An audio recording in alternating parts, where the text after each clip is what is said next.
இலங்கையின் வடக்கு மற்றும் கிழக்கின் ஒருங்கிணைந்த வளர்ச்சிக்கான வாய்ப்புகள் குறித்த முதல் சர்வதேச ஆராய்ச்சி மாநாடு, First International Conference, Research Conference on the Prospects for Integrated Development of the North and East of Sri Lanka, organized by the Federation of Global Tamils. முதலில் மங்கள விளக்கேற்றுவதற்கு நான் சிலரை அன்போடு அழைக்க இருக்கிறேன். நீங்கள் இந்த குத்து விளக்குக்கு முன்னால் வருமாறு அன்போடு கேட்டுக்கொள்கின்றேன். மங்கள விளக்கேற்ற முதலில் நாம் அன்போடு அழைப்பது ப்ரொஃபஸர் செல்வநாதன், ஆஸ்திரேலியாவிலிருந்து வந்திருக்கின்றார். இந்த நிகழ்ச்சியை தலைமை தாங்கி இன்றைய நிகழ்ச்சியில் இந்த ஹோல் கான்ஃபரன்ஸுக்கும் கோச்சியராக இருக்கின்றார் ப்ரொஃபஸர் செல்வநாதன். ஆஸ்திரேலியாவிலே ப்ரொஃபஸராக கடமையாற்றுகின்றார். அவரோடு ஃபாதர் சந்திரகாந்தன் அவர்களும் இணைந்து கடமையாற்றுகின்றார் இந்த கான்ஃபரன்ஸிலே. அடுத்ததாக கிறிஸ்டின் சீவரன் அவர்களை அன்போடு அழைக்கின்றேன். மங்கள விளக்கேற்ற பாருங்கள் ப்ளீஸ். கிறிஸ்டின் சீவரன் அவர்கள், அப்போது கவிதா பொன்னம்பலம் அவர்கள் கமிட்டி மெம்பர்ஸாக இருக்கின்றார்கள்.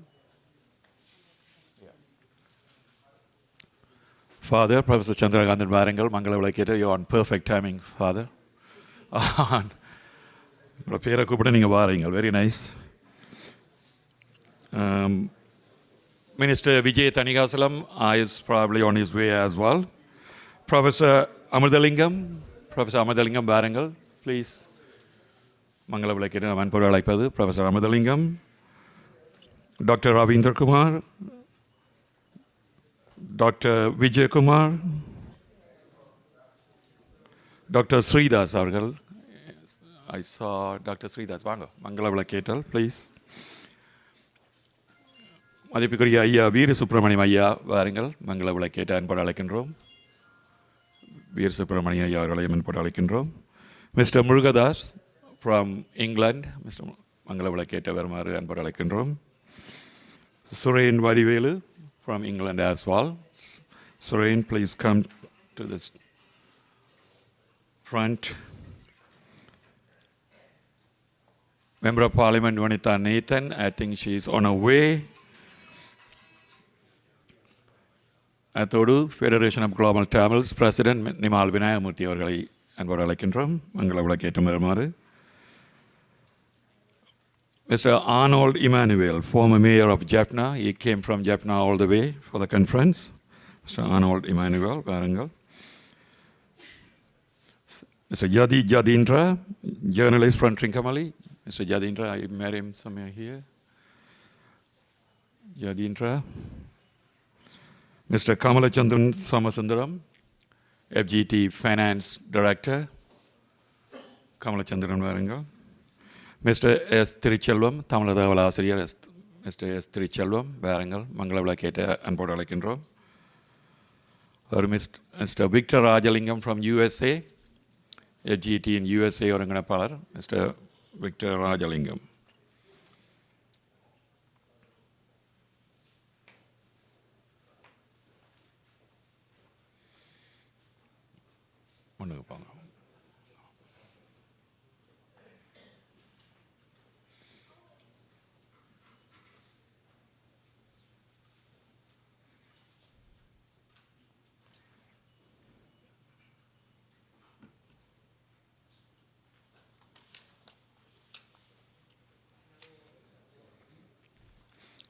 Mr. Neethan Chan, இன்றைய நிகழ்வை தலைமை தாங்கி நடத்த இருக்கின்றார். Miss councillor Neethan San.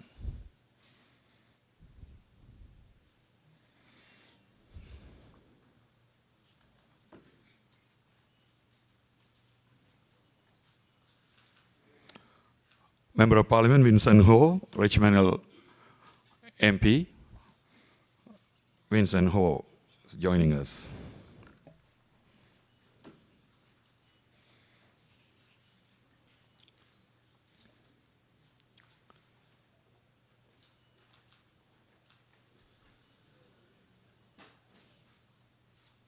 Thank you, everyone. Please give a round of applause to all these scholars and professionals around the world has joined us.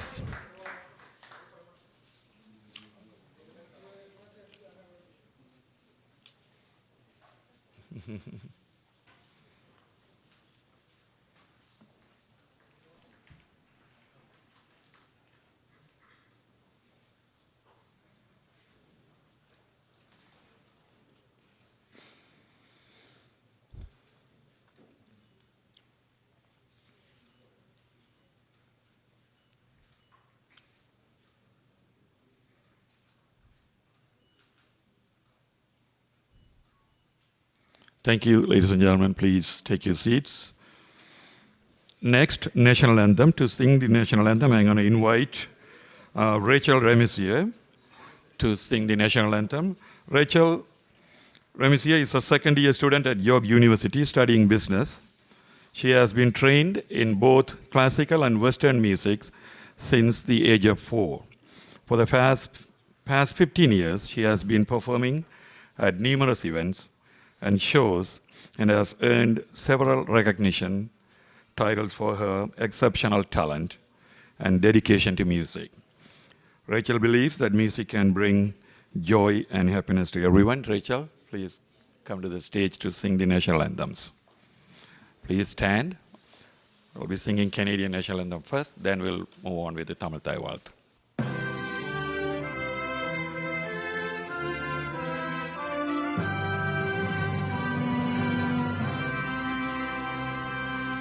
Oh, Canada, எங்கள் வீடும் நாடும் நீர், உந்தன் மைந்தர்கள், உண்மை தேசபக்தர்கள்,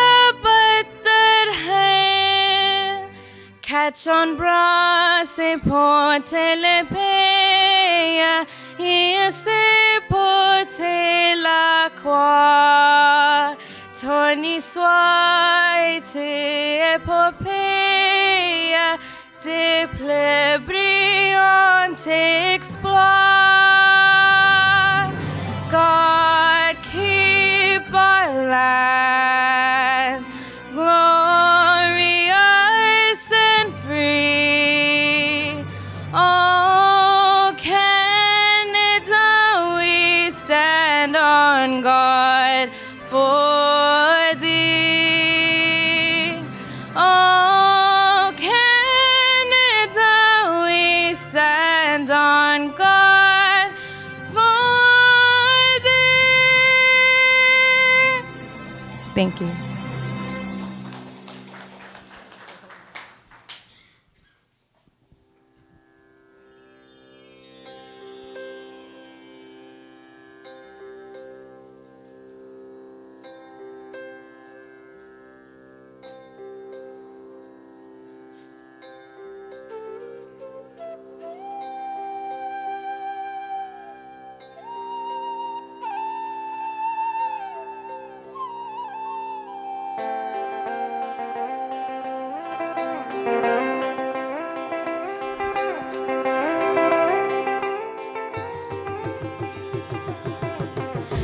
வாழ்க நிரந்தரம், வாழ்க தமிழ் மொழி, வாழிய வாழியவே. வாழ்க நிரந்தரம், வாழ்க தமிழ் மொழி, வாழிய வாழியவே. வானமளந்தனைத்தும் மலர்ந்திடும் வெண்மொழி, வாழிய வாழியவே. வானமளந்தனைத்தும் மலர்ந்திடும் வெண்மொழி, வாழிய வாழியவே. ஏழ்கடல் வைப்பினம் தன் மனம் வீசி இசை கொண்டு வாழியவே. எங்கள் தமிழ் மொழி, எங்கள் தமிழ் மொழி என்றென்றும் வாழியவே. சூழ்களி நீங்க தமிழ் மொழியோங்க துலங்குக வையகமே. தொலைவினை தர தொல்லை அகன்றே சுடர்க தமிழ்நாடு. வாழ்க தமிழ் மொழி, வாழ்க தமிழ் மொழி, வாழ்க தமிழ் மொழியே. வாழ்க தமிழ் மொழி, வாழ்க தமிழ் மொழி, வாழ்க தமிழ் மொழியே. வானம் மறந்து தனைத்து மறந்து வளர்மொழி வாழியவே. வானம் மறந்து தனைத்து மறந்து வளர்மொழி வாழியவே.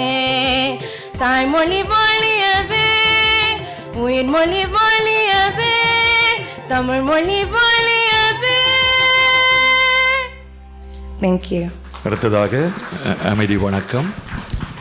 உலகெங்கும் அமைதியும் சமாதானம் வேண்டியும் குறிப்பாக எமது மண்ணிலே எமக்காக தனது இன்னுயிர்கள் அளித்த அந்த மாவீரர்களுக்காகவும் போரிலே கொல்லப்பட்ட அனைத்து உயிரினங்களுக்காகவும் உலகிலே இடம்பெறுகின்ற போர் இயற்கை அளவினாலே உயிர் நீக்கின்ற அனைத்து உயிரினங்களுக்காகவும் சில வினாடிகள் அமைதி வணக்கம் செலுத்துவோம்.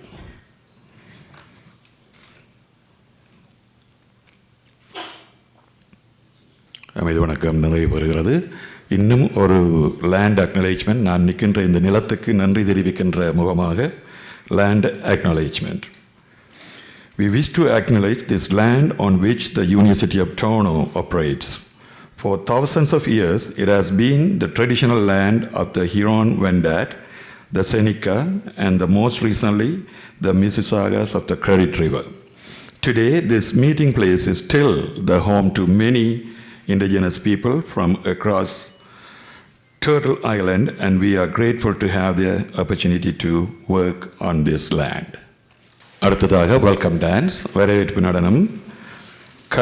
காவியாலயா நடனப்பள்ளி ஆசிரியை ஸ்ரீமதி ஜெயா பாலமுகுந்தன் அவர்களது மாணவிகள் அர்ச்சனா நவநீதன், ஸ்ரீ ஆருதி சதீஷ்குமார், ஸ்ரக்ஷதி சதீஷ்குமார், கனிஷ்டிகா சுபேந்திரன் ஆகியோர் இப்பொழுது வரவேற்பு நடனம் வழங்க வருகின்றார்கள். அவர்களை அன்போடு கரம் கூட்டி வருமாறு அழைக்குமாறு அன்போடு அழைக்கின்றோம். Please.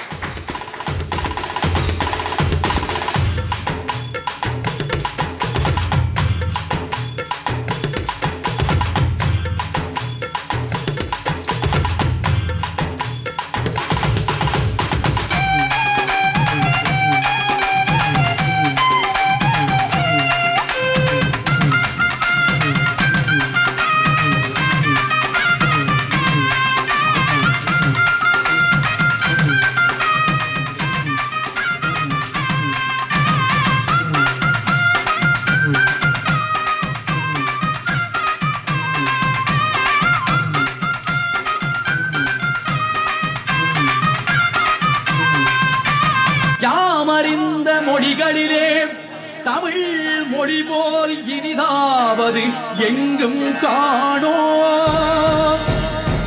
பாமரராய் விலங்குகளாய் உலகனைத்தும் இகழ்ச்சி சொலப்பான்மை கெட்டு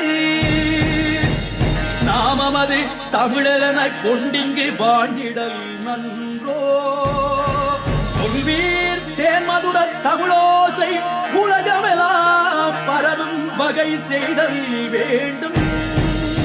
தேன்மதுர தமிழோசை உலகமெல்லாம் பரவும் வகை செய்தல் வேண்டும். தமிழே நம்மொழியாகும், தமிழே நம்மொழியாகும், தமிழே நம்மொழியாகும் என்போ. செந்தமிழே நம் பொருளாகும், தமிழே நம் புகழாகும், தமிழே நம் உணர்வாகும் என்போ. தமிழே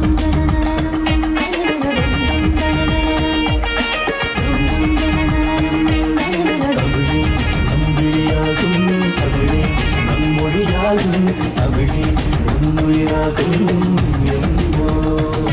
செந்தமிழே நம் பொருளாகும், தமிழே நம் புகழாகும், தமிழே நம் உணர்வாகும் என்போ.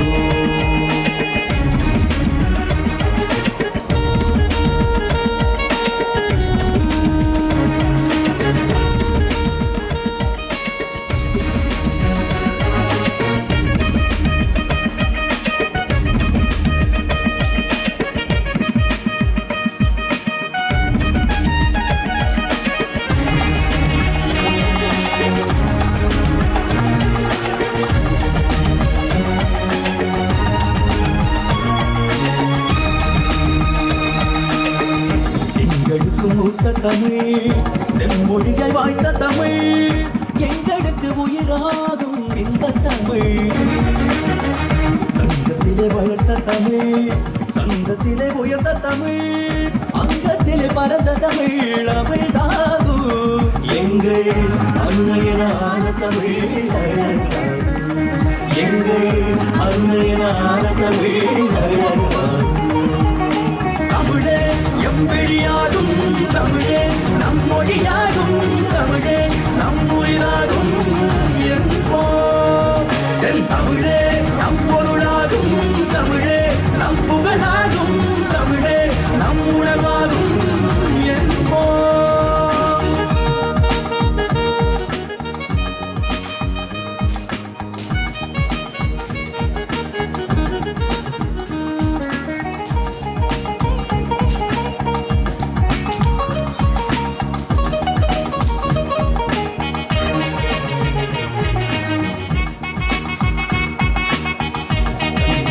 முழக்குவோம் தரணியங்கு பரப்புவோம் எங்கள் தமிழ் மொழியை இதய மூச்சு விரப்புவோம் திங்களுக்கு முழக்குவோம் செங்கலுக்கு விளக்குவோம் எங்கள் தமிழ் மொழியை அண்டமெல்லாம் பரப்புவோம் சங்கெடுத்து முழக்குவோம் தரணி எங்கு பரப்புவோம் எங்க தமிழ் மொழியில் இதய மூச்சல் நிரப்புவோம் தமிழே நம் விழியாகும் தமிழே நம் மொழியாகும் தமிழே நம் உயிராகும் என்போம் செந்தமிழே நம் பொருளாகும் தமிழே நம் புகழாகும் தமிழே நம் உணர்வாகும் என்போம்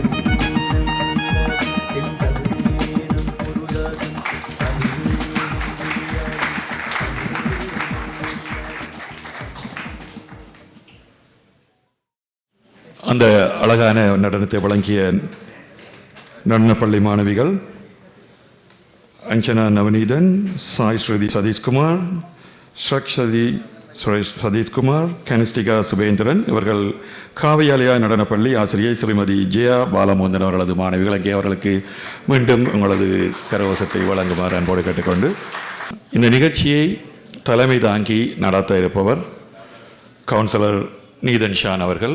உங்கள் எல்லோருக்கும் அறிமுகமானவர், தெரியாதவர்கள் இருக்க முடியாது. நான் வெளிநாட்டிலிருந்து சிலர் வந்திருப்பதனால் அவரை பற்றிய சில குறிப்புகளை மாத்திரம் இங்கு வழங்க இருக்கின்றேன். Neithan Shan is currently the councillor of Scarborough Rouge River. He was the executive director of Urban Alliance and Race Relations UARR. He is a former Toronto District School Board trustee for Scarborough and the chair of the Toronto District School Board until he became a councillor. From 2006, he started his journey and political journey, I think, Neithan. Neithan Shan began his career as a youth outreach worker in Melbourne. Neithan went on to become a manager of youth programs in Melbourne. He developed and implemented over 20 programs in many different schools. He has served as the math and science teacher, a college professor, and the former executive director at Cantide, and also at the Council of Agencies Serving South Asians. Neithan has a big bio. I am just shortening to make it faster. Neithan Shan has a distinguished human rights advocacy record, receiving many awards, including the Race Relations Award from the Urban Alliance for Race Relations and the Vital People Award from the Toronto Community Foundation. As a Toronto City Councillor, Neithan was Toronto's Youth Equity Champion and Newcomer Advocate. Please put your hands together for Neithan Shan, the councillor, to come to please. Neithan, please. Neithan is the inaugural chair for the event tonight. I'm just doing the MC part, but he will be the chair for the conference. Thank you, everyone. I'll make my remarks after we hear from the conference coordinator, because it's right to have the conference coordinator bring the welcome address at the start. இந்த மாநாட்டை ஒழுங்கு செய்தவர்களை முதலில் அவர்களது வரவேற்புரையை கேட்டுக்கொண்டு நான் என்னுடைய உரைக்குள் செல்கின்றேன். ஆகவே முதலில் வரவேற்புரை வழங்குவதற்காக முரளி சிவகுரு அவர்களை அழைக்கின்றோம். Murali Sivaguru is the seasoned operations leader, an entrepreneur with nearly 3 decades of experience. As senior operations manager at Hertz Canada Limited and owner of 2 successful businesses in Ontario, he combined strategic leadership with hands-on management. A past president of the Canadian Tamil Chamber of Commerce, Murali is deeply committed to community service, supporting initiatives like the Building Project and charitable fundraisers. Outside of work, he enjoys golfing and cherishes time with his wife and 3 children. I have to say, this conference is off to a great start. It's pretty awesome that's put together this way. So let's give a big round of applause to Murali Sivaguru to come forward and give the welcome remarks. அனைவருக்கும் அனைத்துலக தமிழர் பேரவை சார்பாக எனது மாலை வணக்கத்தை தெரிவித்துக் கொண்டு எனது உரையை ஆரம்பிக்கிறேன். Good evening, distinguished guests, respected researchers, and esteemed colleagues and friends from across the world. It's given me immense pleasure to extend a warm and heartfelt welcome to each of you for this international research conference on the empowerment of the north and east of Sri Lanka. Today, we gathered not merely as academics and professionals, but as a global community united by the shared vision, a vision of inclusive growth, equitable development, and lasting peace for all regions of our nation. The north and east of Sri Lanka hold a unique place in our national identity. Regions rich in culture, resilience, and potential. Yet, they also bear the marks of history that call for renewed commitment, collaborative innovation, and sustainable empowerment. This conference provides a platform to transform dialogue into action and research into tangible impact. Over the next 2 days, we will explore critical themes from social reconstruction, education, and economic revitalization to environmental sustainability and digital transformation.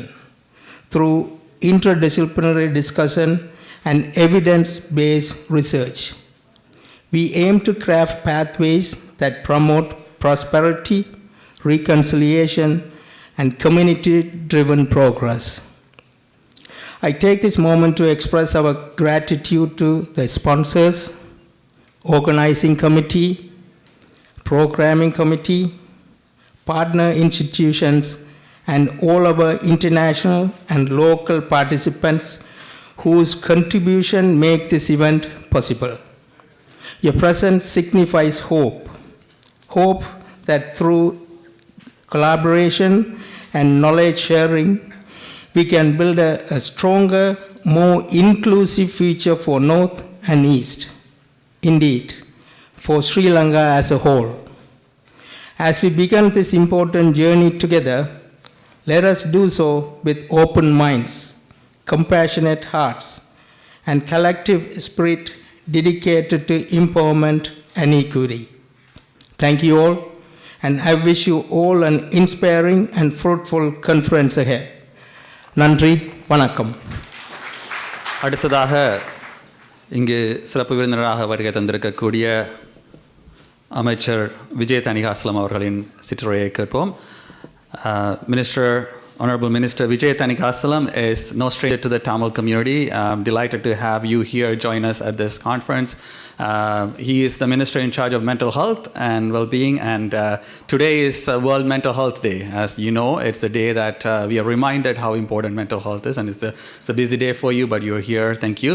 I also want to say that we cannot talk about economic development and rehabilitation without truth, and truth and accountability is key part of it. So I'm pleased to remind those who might not know or who might have not heard. Most of you know that he passed the motion, an act to remember Tamil genocide as the Tamil Genocide Education Act at the provincial level. As we gathered together today to talk about rehabilitation, economic development, health and education development, it's important for us to keep in mind the truth accountability piece is a critical part of the step as well. So please join me in welcoming Vijay MPP Vijay Thanikasalam. It's also his ward that we are here, his riding, we are here as well. Please join us. எல்லாருக்கும் வணக்கம். முதல்ல நீதனாக்கு நன்றி. நீதனாக்கும் தேர்தல் வெற்றிக்கு மறுபடியும் வாழ்த்துக்கள்.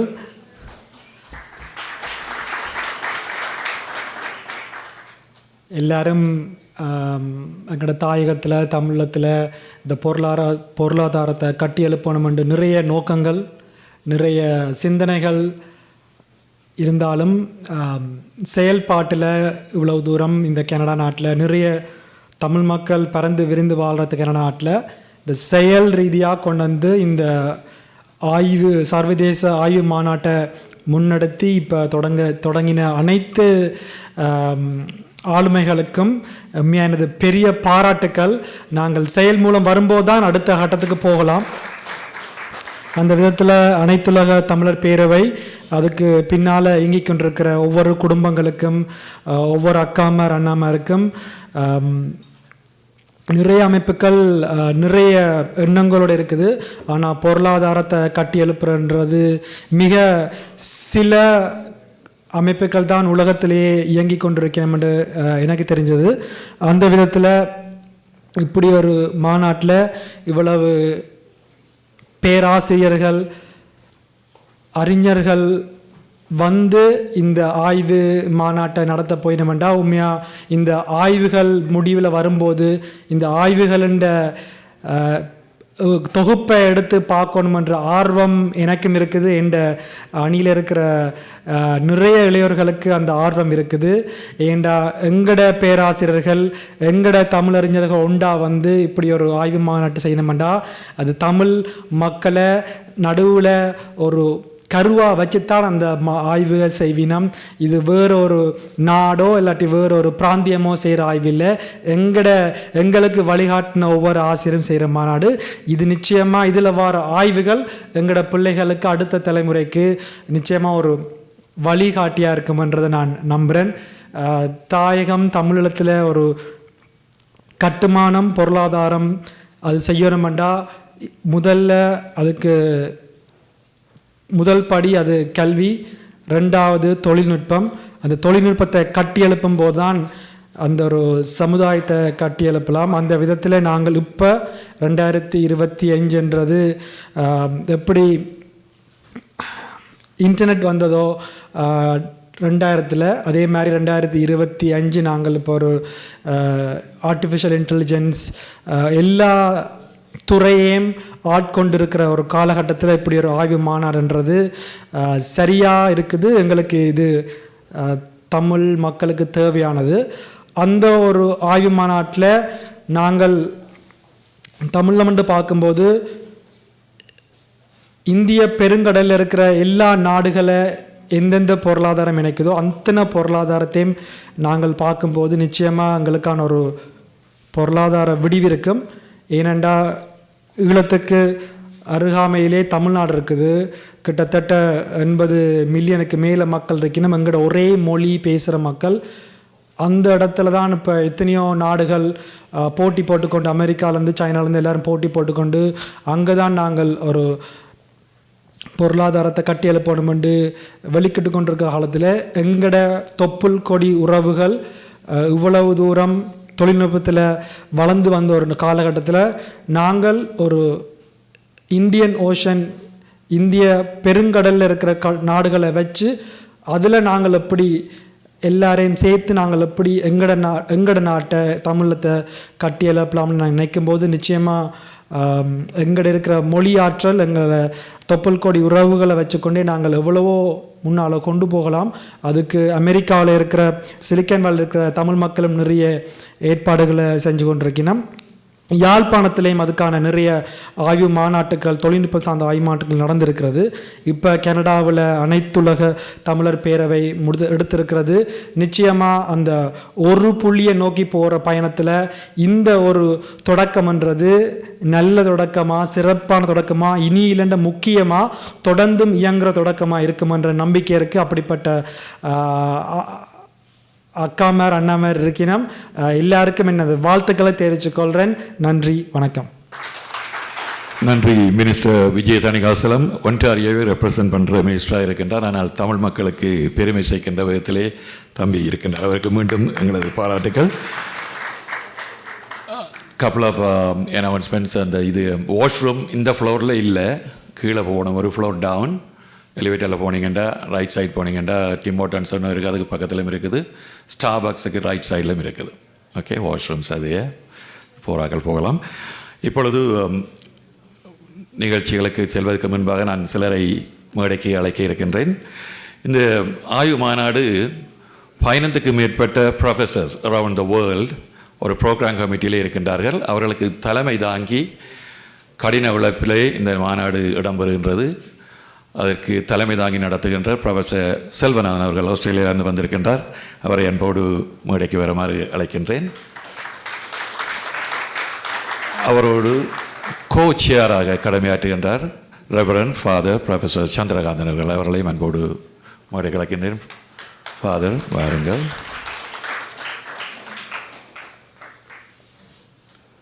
அவரோடு அனைத்துலக தமிழர் பேரையின் தலைவர் நிமால் விநாயகமூர்த்தி அவர்களையும் அன்போடு மேடைக்கு அழைக்கின்றேன். வாருங்கள் ப்ளீஸ்.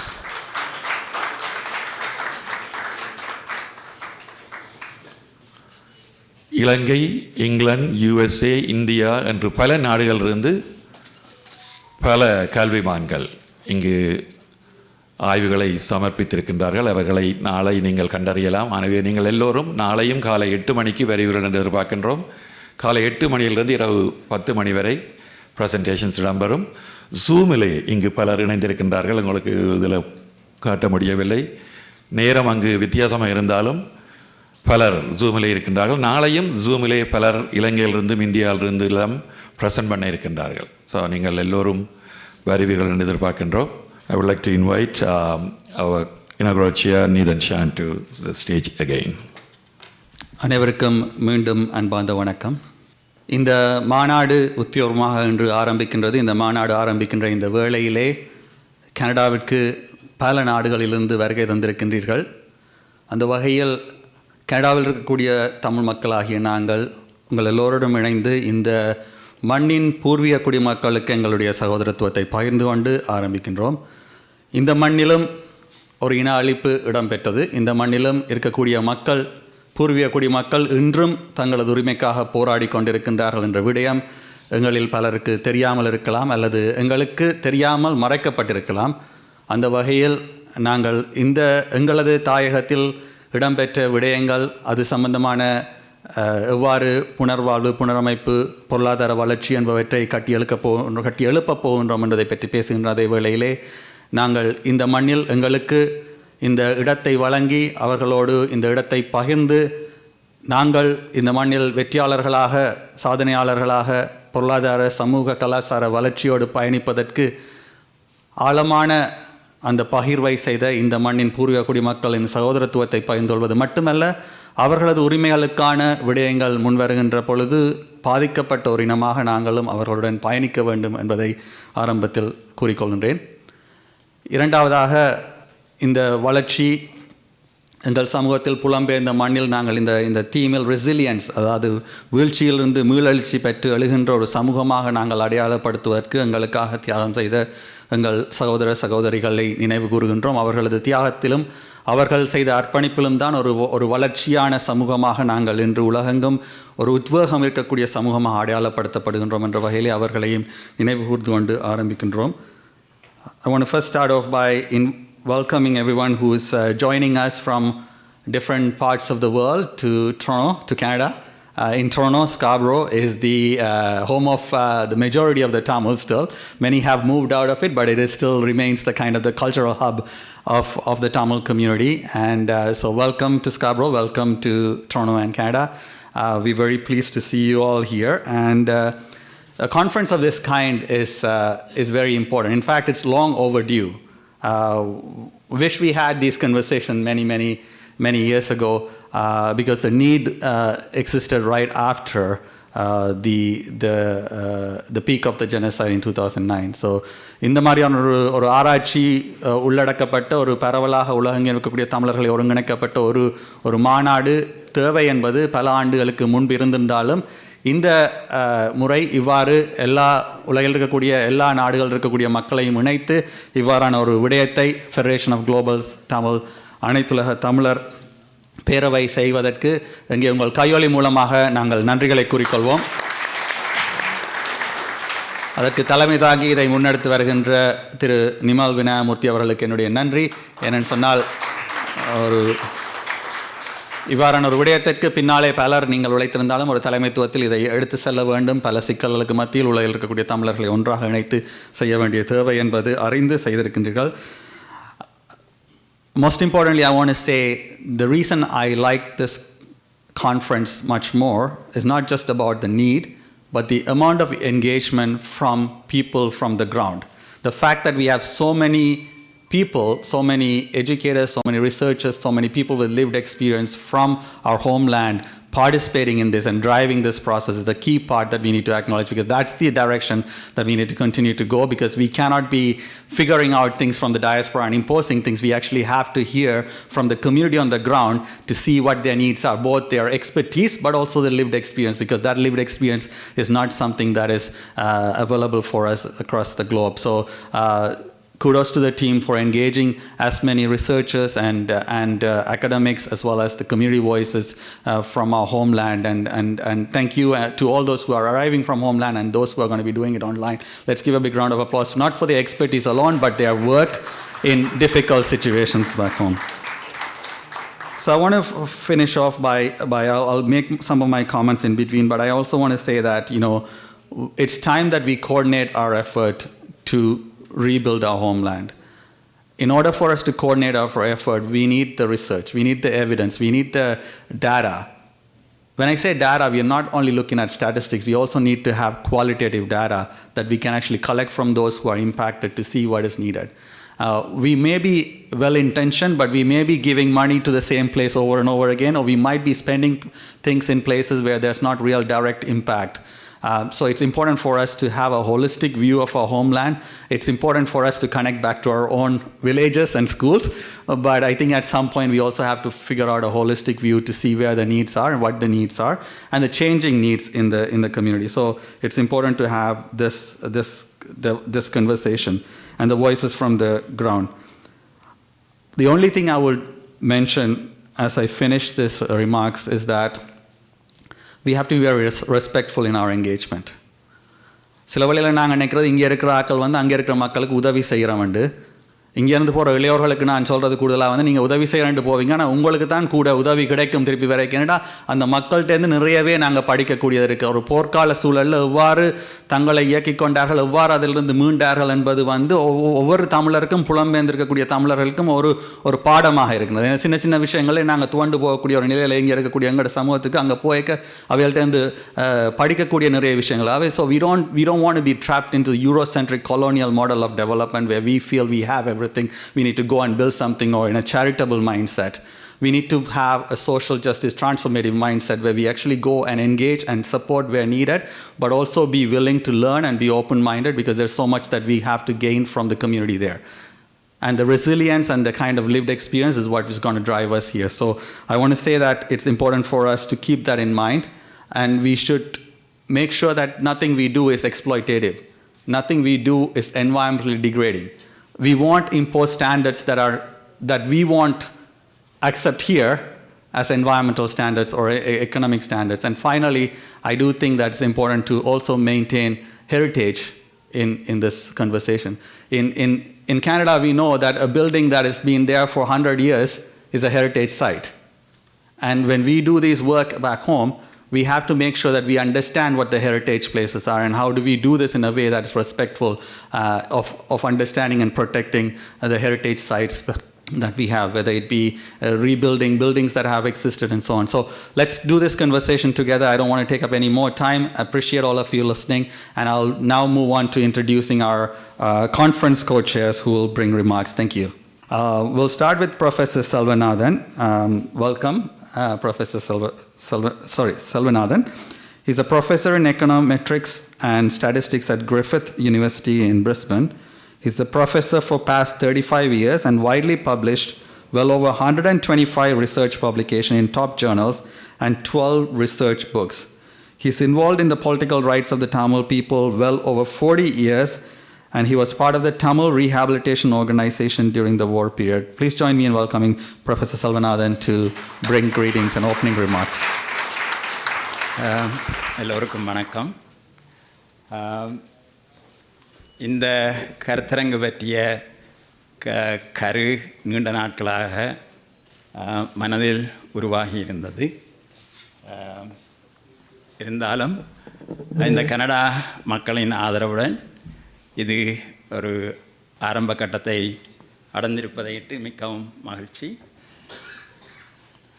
அந்த விதத்தில் நான் ஒரு சிறு உரையை உங்களுக்கு எதற்காக இந்த கருத்தரங்கு நடைபெறுகின்றது, இது எதற்காக முக்கியமாக இந்த கருத்தரங்கு நாங்கள் நடத்த வேண்டும், இந்த கருத்தரங்கின் முடிவில் நாங்கள் என்ன விடயங்களை எங்கள் அடுத்த கட்ட நபருக்காக எடுத்து செல்ல போகின்றோம் போன்ற விடயங்களை நான் சுருக்கமாக உங்களுக்கு தெரிவிக்கலாம் என்று நினைக்கின்றேன்.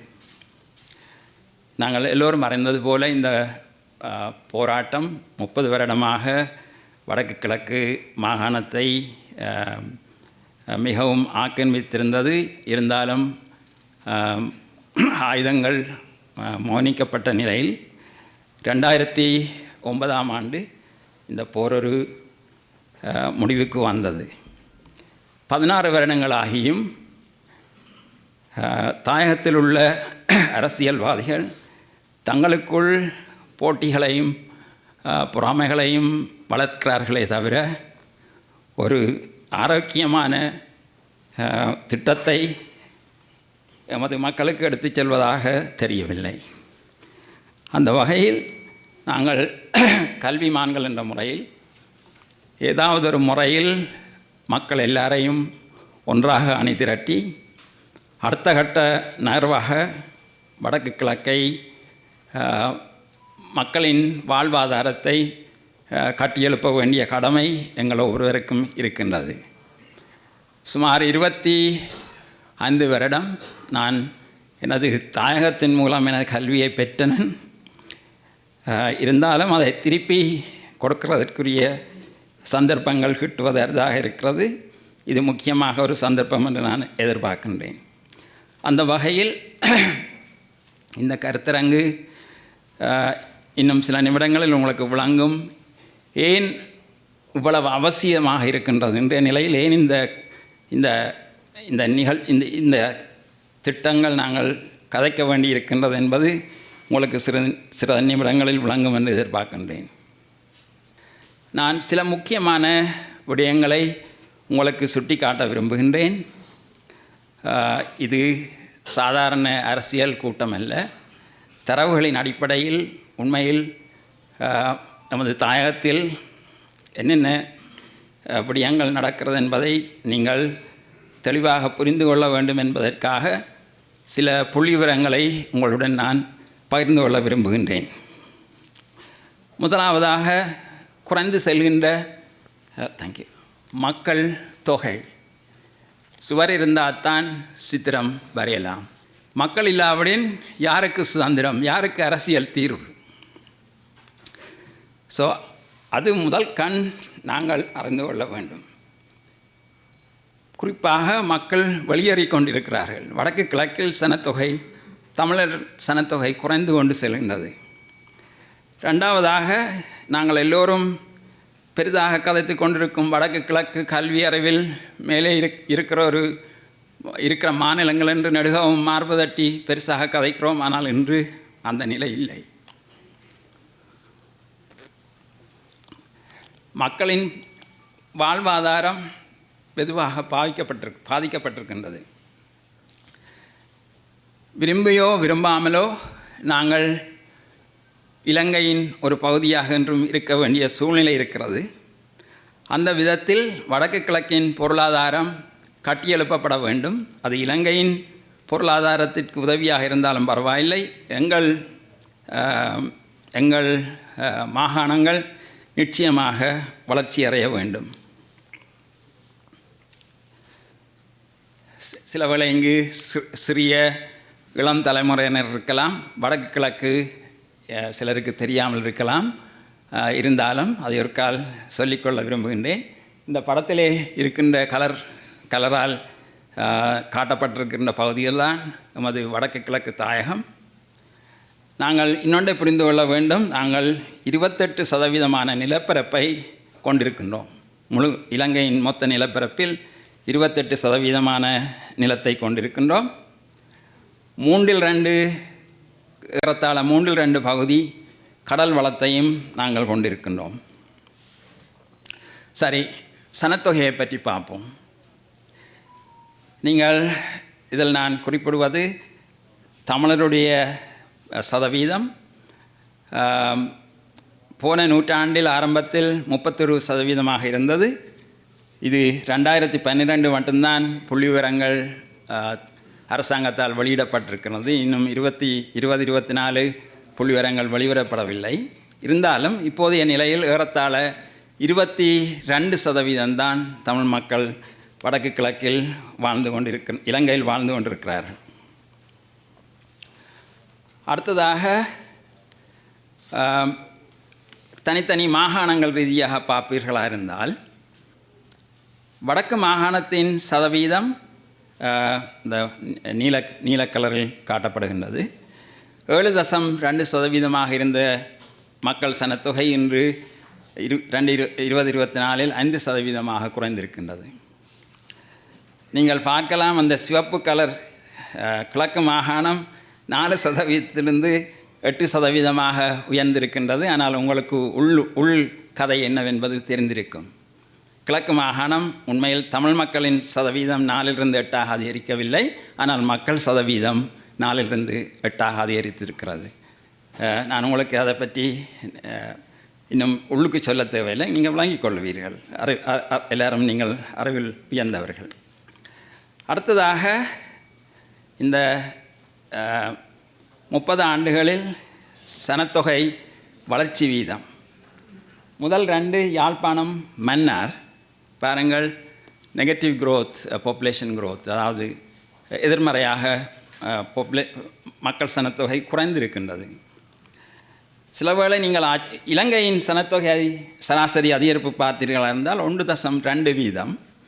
ஆனால் வவனியா 1.72%, மட்டக்களப்பு 1.5%, அம்பாறை 1.7%, திருகோணமலை 1.3%. இலங்கையின் சனத்தொகை அதிகரிப்பை விட இந்த மாகாணங்களில் சனத்தொகை சதவீதம் அதிகரித்திருக்கின்றது. கொஞ்சம் சிந்தித்து பாருங்கள் என்ன வகையில் இது நடந்திருக்கலாம் என்று. நான் வெளிப்படையாக சொல்ல தேவையில்லை, நீங்கள் சிந்தித்து பார்க்கலாம் ஏன் அப்படி நடந்திருக்கின்றது என்று. நாங்கள் எமது பகுதிகளை இழந்து கொண்டு இருக்கிறோம் என்பதை உங்களுக்கு இது தெளிவாக காட்டும். சமய ரீதியாக பார்க்கும் பொழுது இந்து சமயத்தை தழுவுபவர்கள் 23%-லிருந்து 13% குறைந்திருக்கிறது. ஏறத்தாழ அரைவாசியாக மாறியிருக்கிறது. கிறிஸ்தவ சமயத்தை தழுவுபவர்கள் 10%-லிருந்து 8% குறைந்திருக்கின்றது. இது எல்லாம் எங்களுக்கு ஒரு கதையை சொல்லுகின்றது. நீங்கள் தெளிவாக புரிந்து கொள்ள வேண்டும் என்ன உண்மையில் எமது தாயகத்தில் நடக்கின்றது என்பதை. அடுத்ததாக நாங்கள் சொல்லுகின்ற கல்வி தகமைகளை சற்று பாருங்கள். வடமாகாணத்தில் 10ஆம் தரம் வரை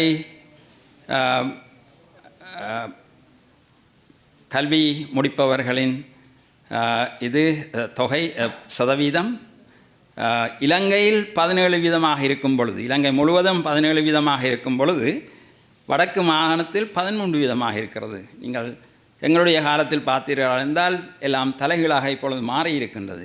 நாங்கள் இருக்கும் பொழுது இருந்த நிலை வேறு, இன்றைய நிலை வேறு. கிழக்கு மாகாணம் 10ஆம் வகுப்பு வரை நல்லாக இருந்தாலும் 12ஆம் வகுப்பு பல்கலைக்கழக பூம வகுப்பில் வலு குறைவாக இருக்கிறது. இலங்கையில் 15% இருக்கும் பொழுது கிழக்கு மாகாணம் 10% இருக்கிறது. கல்வி விஷயத்திலையும் நாங்கள் கொஞ்சம் அக்கறை காட்ட வேண்டும் என்று சொன்னால் கல்விதான் அடுத்ததாக தொழில்துறையை வளர்ப்பதற்கு தொழிலாளர்களை உருவாக்குகின்ற ஒரு நிலை. இன்றைய காலகட்டத்தில் தொழில்நுட்பம், கம்ப்யூட்டர் வசதி முக்கியமான ஒரு விஷயம்.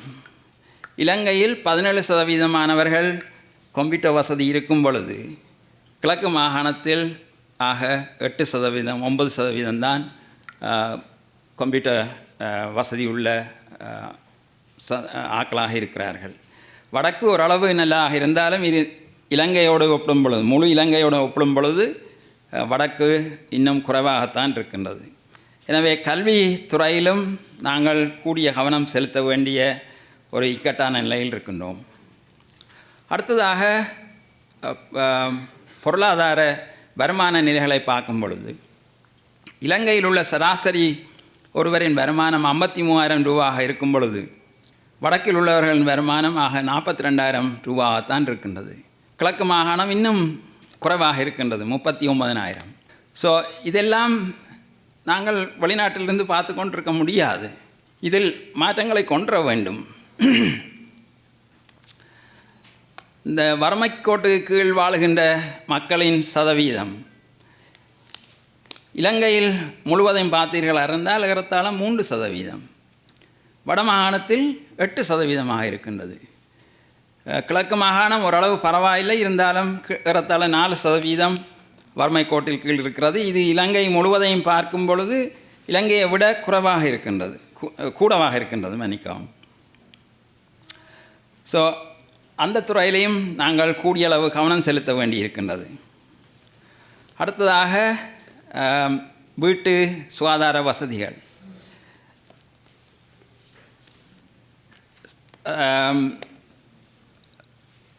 கழிவு டாய்லெட் வசதி பார்க்கும் பொழுது இலங்கையில் 1.7% தான் டாய்லெட் வசதி இல்லாதவர்களுடைய சதவீதம் இருக்கின்றது.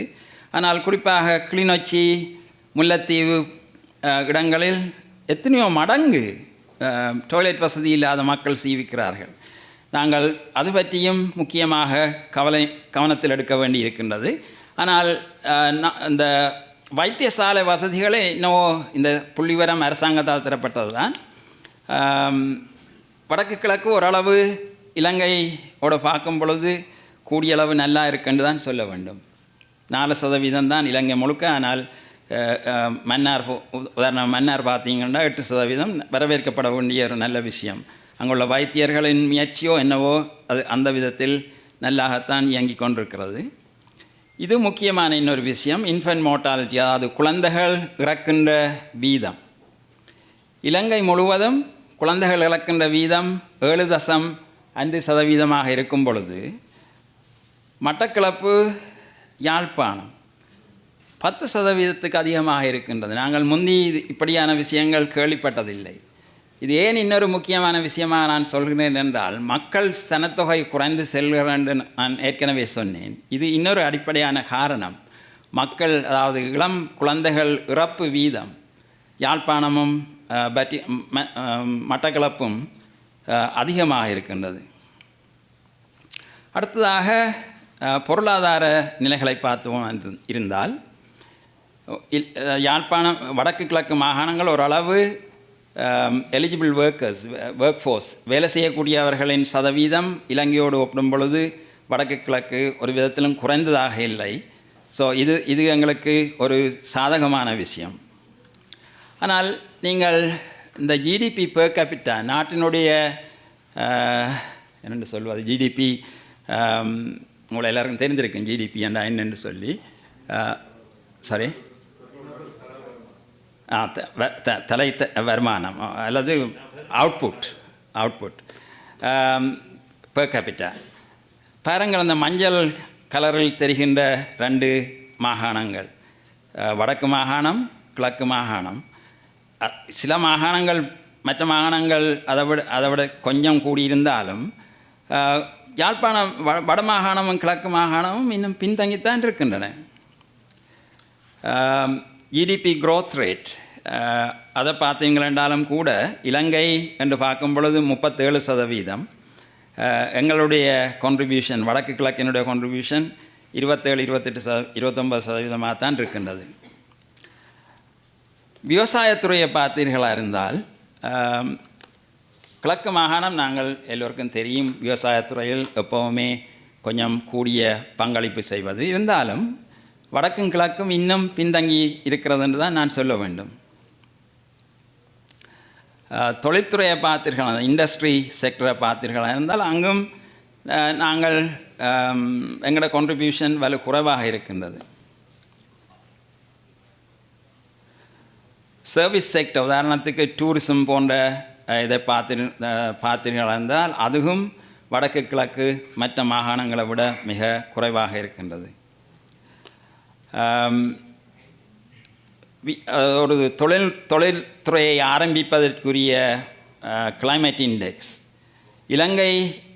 இலங்கை முழுவதும் வளர்ச்சி அதிகமாக இருக்கும் பொழுது வடக்கு கிழக்கில் தொழில்துறையை ஆக்களை ஆரம்பிப்பதற்குரிய அந்த சுட்டன் மிக கீழே குறைவாகத்தான் இருக்கின்றது.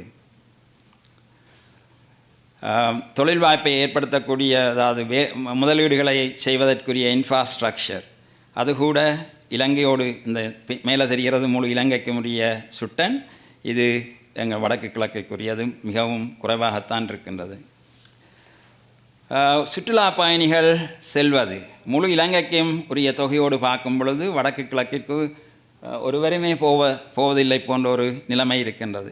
நான் இறுதிகளில் நாம் சொல்கிறேன் என்றால் எமது ஆராய்ச்சியாளர்கள் நாளை முழுவதும் நாளண்டைக்கு கதைக்க இருக்கிற கட்டுரைகளில் இதுகளை பற்றித்தான் நாங்கள் ஆராய இருக்கின்றோம். என்ன விதத்தில் இந்த குறைகளை நாங்கள் நிவர்த்தி செய்யலாம், அதற்கு என்ன மாதிரியான வேலை திட்டங்களை எடுத்து செல்லலாம் என்பது பற்றித்தான் நாங்கள் ஆராய இருக்கின்றோம். இன்னொரு முக்கியமான துறை மீன்பிடி.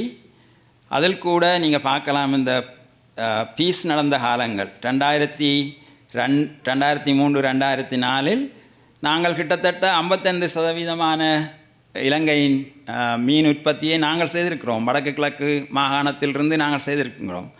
அது பிறகு குறைந்து இப்பொழுது ஏறத்தாழ 35% இருக்கிறது. இதையெல்லாம் நாங்கள் நினைத்தால் எவ்வளவோ முன்னேற்றத்தை கொண்டு வரலாம். வெளிநாட்டில் உள்ள தமிழர்கள் நினைத்தால் இதுகளெல்லாம் மிகவும் சுலபமாக இதுகளின் முன்னேற்றத்தை நாங்கள் கொண்டு வரலாம். ஆனால் நாங்கள் அக்கறை எடுத்து இதை செய்ய வேண்டும். இன்னொரு ஏற்றுமதிக்குரிய இந்த நண்டு பிடிப்பது ஏறத்தாழ 70% வடக்கு கிழக்கிலிருந்து தான் பிடிக்கக்கூடியது. அதாவது இலங்கை முழுவதையும் பார்க்கும் பொழுது வடக்கு கிழக்குத்தான் இந்த நண்டு உற்பத்தியில் முன்னிலை வகிக்கின்றது. இது ஏற்றுமதிக்குரிய ஒரு முக்கியமான விஷயம். ஸோ ஏன் நான் உங்களுக்கு இந்த புள்ளிவிவரங்களை காட்டினேன் என்று சொன்னால் எத்தனையோ விதத்தில் எமது தாயகத்தை நாங்கள் முன்னுக்கு கொண்டு வரலாம். ஆனால் பூனைக்கு மணி கட்டுவது யார் என்ற ஒரு பிரச்சனை எங்களுக்கு எப்பவும் இருந்து கொண்டிருக்கிறது. எல்லாரும் நான் தான் இந்நாட்டு மன்னர் என்ற ஒரு எங்களுடைய தமிழ் கலாச்சாரமோ என்னவோ ஒரு நாளும் தொடங்கினால் அது முன்னேறுவதற்கு அது ஒரு தடையாக இருக்கின்றது. அந்த விதத்தில் நான் நினைக்கிறேன் பல்கலைக்கழகங்கள், குறிப்பாக வடக்கு கிழக்கில் உள்ள பல்கலைக்கழகங்கள், அதில் உள்ள விரிவுரையாளர்கள், வெளிநாட்டில் உள்ள பல்கலைக்கழக விரிவுரையாளர்கள் சேர்ந்து ஒரு கட்டமைப்பை உருவாக்குவோமா இருந்தால் இந்த தலைமைத்துவம் என்ற பிரச்சனை அநேகமாக நீக்கப்படலாம் என்று நினைக்கின்றேன். ஸோ இந்த விதத்தில் நாங்கள் இந்த கருத்தரங்கின் மூலம் என்ன உண்மையில் செய்ய வேண்டும்? நாங்கள் பல்கலைக்கழக விரிவுரையாளர்கள் என்ற முறையில் குறிப்பாக கதைப்பதை விடுத்து தரவுகளின் அடிப்படையில் டேட்டா அதை எடுத்து அதை அனலைஸ் பண்ணி என்ன மாதிரியான திட்டங்களை நாங்கள் அரசாங்க திணைக்களங்களுக்கோ அல்லது ப்ரைவேட் செக்டர் தனிப்பட்ட துறையில் வேலை செய்பவர்களுக்கோ நாங்கள் அவர்களுக்கு பாலிசி டிரெக்ஷன்ஸ் வடிவாக கொடுத்தால் எத்தனையோ விதத்தில் அவர்களை முன்னேற்றலாம். மற்றது எங்களுக்கு இன்னொரு கடமைப்பாடு இருக்கின்றது. மக்களை எங்களுடன் சேர்த்து செல்ல வேண்டிய ஒரு கடமைப்பாடு இருக்கிறது. எந்த ஒரு திட்டத்தையோ எந்த ஒரு விஷயத்தையோ நாங்கள் முன்னெடுத்து செல்வதற்கு மக்கள் எங்களுடன் இருக்க வேண்டும். மக்களை சேர்த்து செல்ல வேண்டிய ஒரு இது இருக்கின்றது. அடுத்ததாக இன்னும் ஒன்றை நாங்கள் மறந்துவிடக்கூடாது. எத்தனையோ உயிர்கள் இந்த உமது தமிழ் மண் செழிக்கோணும் என்று எத்தனையோ உயிர்கள் தியாகம் செய்யப்பட்டிருக்கின்றது. ஸோ அவர்கள் கண்ட கனவு, அதை நாங்கள் நிறைவேற்ற வேண்டிய கடமை எங்களிடம் இருக்கின்றது. ஸோ இந்த கருத்தரங்கின் முடிவில் நான் எதிர்பார்க்கின்றேன், நாங்கள் எல்லோரும், நாங்கள் கற்றது கைமண்ணளவு கல்லாதது உலகளவு, அந்த விதத்தில் எல்லோரும் ஆராய்ச்சி செய்து அவர்களுடைய ஃபைண்டிங்ஸ் என்னென்ன தாங்கள் கண்டுபிடித்திருக்கின்றோம், என்னென்ன முடிவுகள் வந்திருக்கிறது என்பதை தெரிவிக்கும் பொழுது அதை கவனமாக கேட்டு செவிமடுத்து என்ன மாதிரியான அடுத்த கட்ட நகர்வுகளை நாங்கள் மேற்கொள்ளலாம் என்பதை பற்றி இந்த கருத்தரங்கின் மூலம் நாங்கள் சிந்திக்க வேண்டும். அடுத்ததாக சில திட்டங்கள் நாங்கள் உடனடியாக செய்ய முடியாது, ஏற்றுக்கொள்ள வேண்டிய விஷயங்கள். நாங்கள் திட்டங்களை குறுகிய கால திட்டங்கள், நீண்ட கால திட்டங்கள் என்ற வகை ஏற்படுத்தி அதுக்குரிய முயற்சிகளை முன்னெடுக்க வேண்டும். அடுத்ததாக நாங்கள் சில வேளைகளில் நினைக்கிறது, வெளிநாட்டில் உள்ள ஆக்கள் நாங்கள் கதைச்சு நாங்கள் இங்கே ஏதாவது செய்தால் அங்கே எல்லாம் சரி வரும் என்று, அது கடைசி வரை நடக்க போகிறதில்லை. அங்கே உள்ள மக்கள் தான் முழுமையாக இதில் பங்கெடுக்க வேண்டும். ஆனால் நாங்கள் உரமாக இருக்கலாம், அவர்களுக்கு தேவையான உரத்தை நாங்கள் நெடுகவும் கொடுத்து கொண்டே இருக்கலாம். ஆனால் அந்த மக்களை இதில் ஈடுபடுத்த வேண்டும். ஏனென்றால் பொருளாதார சுதந்திரம் வரும்பொழுது தான் மக்கள் அரசியலை பற்றி சிந்திப்பார்கள். வயிற்றில் பசி இருக்கும் பொழுது மக்கள் அரசியலை பற்றி சிந்திப்பதற்கு சந்தர்ப்பம் வலு குறைவாகத்தான் இருக்கும். ஸோ அந்த வகையில் இந்த கருத்தரங்கு ஒரு ஆரம்ப புள்ளி. இதை எல்லோரும் ஒரு நல்ல விஷயமாக கருதி, குறிப்பாக கனடாவில் நான் ஏன் இதை விரும்பினேன் என்று சொன்னால், இங்கு தான் கூடியளவு தமிழ் சமூகம் இருக்கின்றது.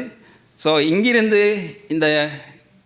இந்த மக்கள் கண்ட கனவை நீங்கள் ஏற்கனவே பல வகைகளில் நிறைவேற்றி இருக்கிறீர்கள்.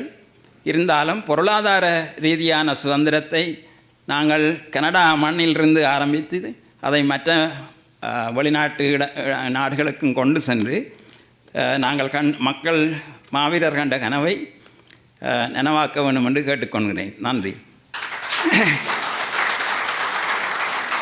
நன்றி பேராசிரியர் செல்வநாதன் அவர்களே.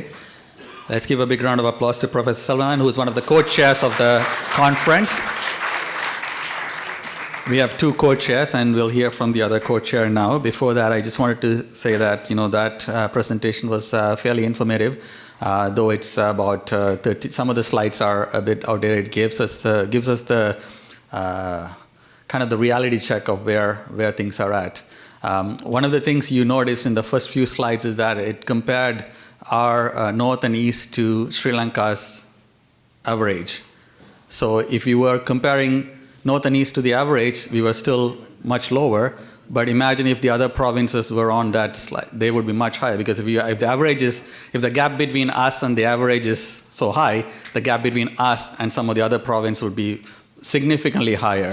So there's a lot of gap to be filled. But each of these slides are worth probably a day of conference to go through deeper, because some of the reasons why we are there may be much more nuanced that we need to be able to analyze to see. So thank you very much, Professor Selvanathan, for your presentation. The next speaker is the other co-chair, who is no stranger to the community here, has been a prominent advocate within our community, who has guided many of us, including myself, in my journey, Professor Joseph Chandrakandan.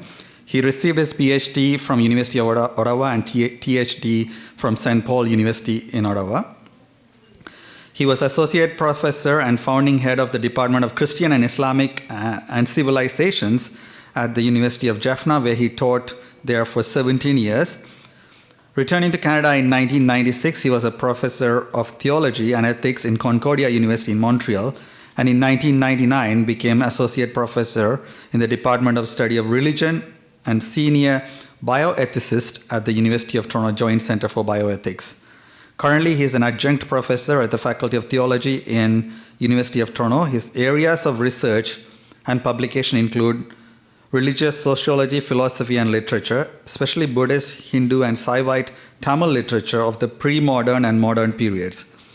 He has presented papers at several national and international conferences on religion and ethics, and he has given invited public lectures at several European and American universities, including University of Oxford, Uppsala University in Sweden, and State University of New York.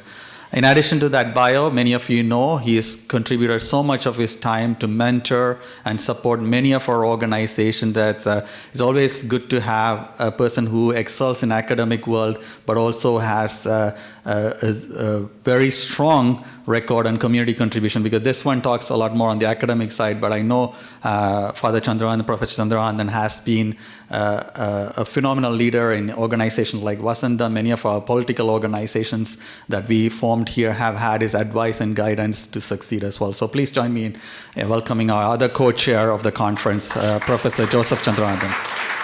அனைவருக்கும் அன்பான வணக்கம். இனிய வார்த்தைகளை சற்று அதிகமாகவே கூறிவிட்ட உங்களுடைய தலைவர் நீதன் அவர்களுக்கு நன்றி. இந்த ஆய்வு மாநாட்டை நாம் ஒன்று சேர்ந்து கூடுவதற்கு முன்னதாக எங்களுக்குள் பல சிந்தனைகளை வைத்திருந்தோம்.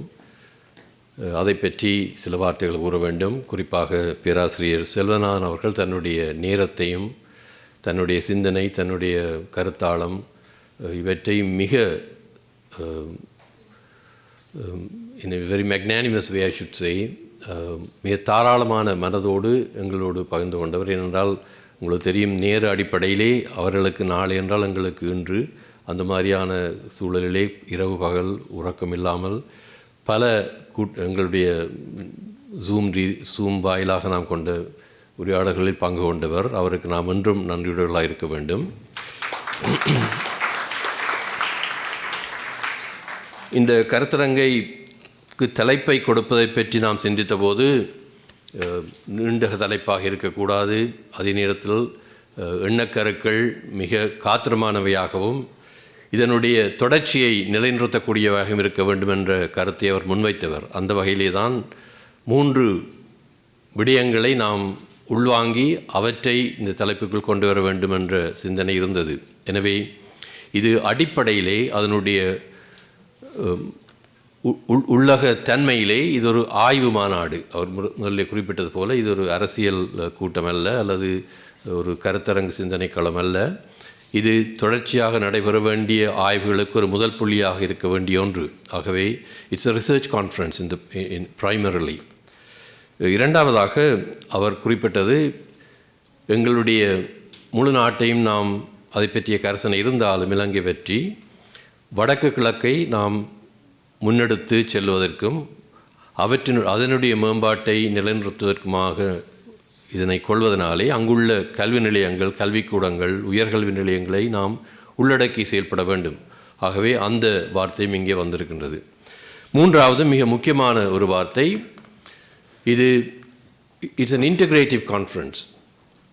Namely, it has to be by definition an interdisciplinary conference.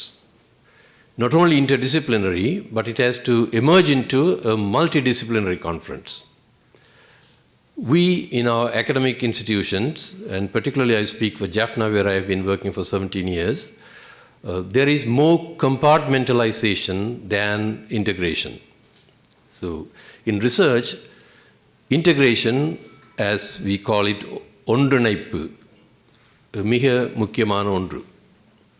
ஏனெனில் நாம் தனித்துவமாக பொருண்மைய வளர்ச்சியை மட்டுமே உற்று நோக்கி அதை மட்டும் முதன்மைப்படுத்தி கொண்டு வந்தோமே என்றால் ஏனைய அம்சங்கள் கைவிடப்படுவது மட்டுமல்ல, பல மிக காத்திரமான பக்க விளைவுகளையும் அவை ஏற்படுத்தும். ஒரு உதாரணம் காட்ட வேண்டுமென்றால், 60களிலே மகாவலி திட்டம் ஆரம்பமானது.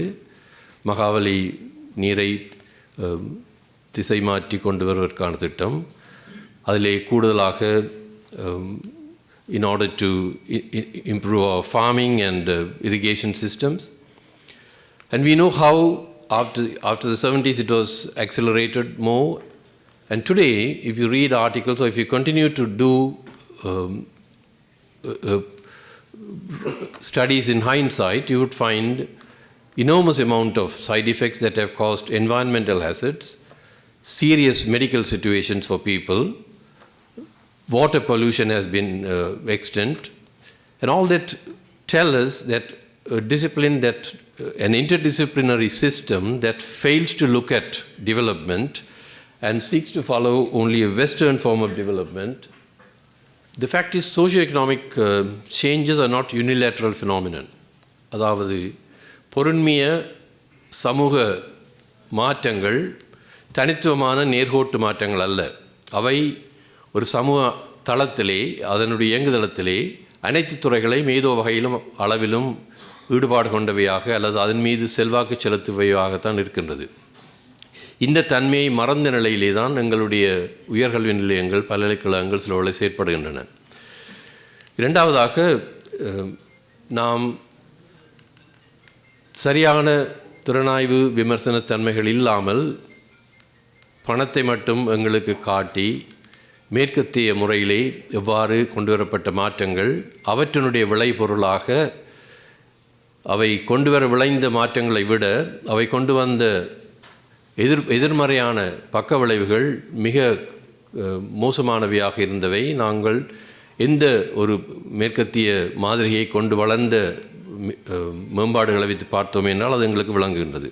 மூன்றாவதாக, கலாச்சாரத்தையும் பண்பாட்டையும் மறை மொழி போன்றவற்றை ஒதுக்கிய நிலையிலே தனிய பொருண்மையத்தை அல்லது பொருண்மைய மேம்பாட்டை மட்டும் வைத்து முன்னேறுகின்றவை அந்த நாம் இங்கே குறிப்பிடுகிற அந்த இன்டகிரேட்டிவ் அப்ரோச் என்பதை அல்லது ஒன்றிணைக்கப்பட்ட தன்மை என்பதை ஒரு வகையிலே மறுத்தவையாகவே இருக்கின்றன. இறுதியாக அந்த பகுதியிலே the success of development methods in some Asian countries, நாம் ஒரு மாதிரிக்காக சில ஆசிய நாடுகளை பார்த்தோம் என்றால், உதாரணமாக ஜப்பான் எடுத்துக்கொள்வோம். அங்கே ஐரோப்பாவில் இடம்பெற்றது போல ஒரு பெரிய பிரான்ஸில் நடந்த ஒரு பிரெஞ்சு புரட்சியோ அல்லது ரெண்டாவது உலக யுத்தம் நடந்தது போன்ற ஒரு பெருநிகழ்வோ அல்லது அதற்கு முன்னதாக நாம் ஐரோப்பிய நாடுகளை பொறுத்த வகையிலே த பீரியட் ஆஃப் ரெனசான்ஸ் என்று சொல்லுவோம், புதிய மாற்றங்களுக்கான ஏதுக்களை அவர்கள் ஆக்கி கொண்ட தன்மை, இப்படி ஒன்றும் ஜப்பானில் நடைபெறவில்லை. ஆனால் மிகவும் கொடுமையாக ஒரு போரிலே அது தாக்கப்பட்டது, நீங்கள் அனைவரும் அறிவீர்கள். ஆயினும் அவர்கள் மேற்கிளம்பிய போது அவர்களுடைய பண்பாட்டையும் சமயங்களையும் தங்களுடைய பூர்வீக ஆன்செஸ்ட்ரல் கல்ச்சர் என்று சொல்வார்கள், மக்களுடைய சக்தியையும் நம்பித்தான் அவர்கள் செயலில் இறங்கினார்கள். இந்த ஒரு தன்மை ஹாங்காங் அல்லது தைவான், கொரியா போன்ற நாடுகளிலும் அவர்கள், சிங்கப்பூர், இவையெல்லாம் வளர்ந்தவைக்கான பின்னணிகள் எடுத்து வைத்து பார்த்தோம் என்றால் தனித்தொரு வளர்ச்சியை மட்டும் அவர்கள் நோக்கி வளர்ந்தவர்கள் அல்ல. பல்துறைகளை ஒன்றிணைத்து குறிப்பாக மக்களுடைய நம்பிக்கைகள், அவர்களுடைய எதிர்பார்ப்புகள், அவர்களுடைய வாழ்க்கை முறைமைகள், அவர்கள் கொண்டிருந்த மரபுகளை தள்ளிவிட்ட நிலையிலே அவர்கள் முன்வரவில்லை. ஒரு மேற்கத்திய சமூகவியல் அறிஞராக அறியப்பட்ட மேக்ஸ் வீபர் அவர்கள் குறிப்பிடுவார்கள், புரொட்டஸ்தாந்து சமயத்தோடு சார்ந்த ஒரு முதலாளித்துவ கோட்பாட்டை முன்னிறுத்துவதனால் ஒரு பெரிய மேம்பாட்டை அவர்கள் அடைந்து கொண்டார்கள், அதாவது ஐரோப்பாவிலே.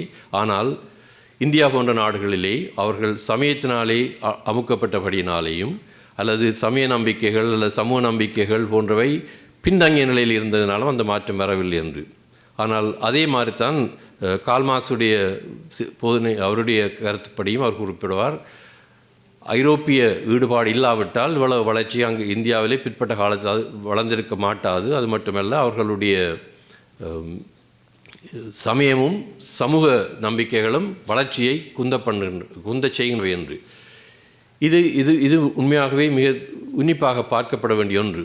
அதில் உண்மை என்பது எவ்வளவு தூரம் இருக்கின்றது என்பதை பார்த்தோம் என்றால் அது உண்மைக்கு புறம்பான ஒன்றாகத்தான் நாம் பார்க்கின்றோம். ஏனென்றால் மேற்கத்திய அந்த மேலாதிக்க வாதம் எங்களை நீங்கள் இதுதான் என்று சொல்லி பார்க்க வைத்தது என்று எட்வர்ட் சைட் என்பவருடைய நூலில் அவர் அந்த ஓரியன்டலிசம் பற்றி குறிப்பிடுகின்ற போது பெருமளவிலே அந்த பகுதி ஆசிய கிழக்கு நாடுகளை அடிப்படையாக வைத்து வந்தாலும், ஆசிய கிழக்கு நாடுகளில் மத்திய கிழக்கு நாடுகளை அடிப்படையாக வைத்து வந்தாலும் அவர் கூறுகின்றவை காலனித்துவ நாடு, ஆதிக்கத்துக்கு உட்பட்ட நாடுகளுக்கு மிகவும் பொருத்தமான ஒன்று. அந்த வகையிலே பார்க்கின்ற போது நாங்கள் எங்களுடைய ஏதுக்களை அடிப்படையாக கொண்டு எங்களுடைய வசதிகளை கொண்டு நாம் சிந்திக்க பார்க்க முனைந்த போதுதான் எங்களுடைய வளர்ச்சிக்கு அது உந்து சக்தியாக அமையும். ஆனால் ஏற்கனவே பேராசிரியர் செல்வனான் அவர்கள் குறிப்பிட்டது போல நாம் பல வகைகளிலே உடைந்தும் பிரிந்தும் இருக்கின்றோம். நான் என்னுடைய உரையை ஆங்கிலத்தில் தான் எழுதி கொண்டு வந்தேன், ஆனால் அதை நான் வாசிக்க விரும்பவில்லை. என்றால் சில குறிப்புகளை மட்டும் குறிப்பிட விரும்புகின்றேன். எனக்கு பிறகு பேசுவதற்கு பலர் இருக்கின்றார்கள்.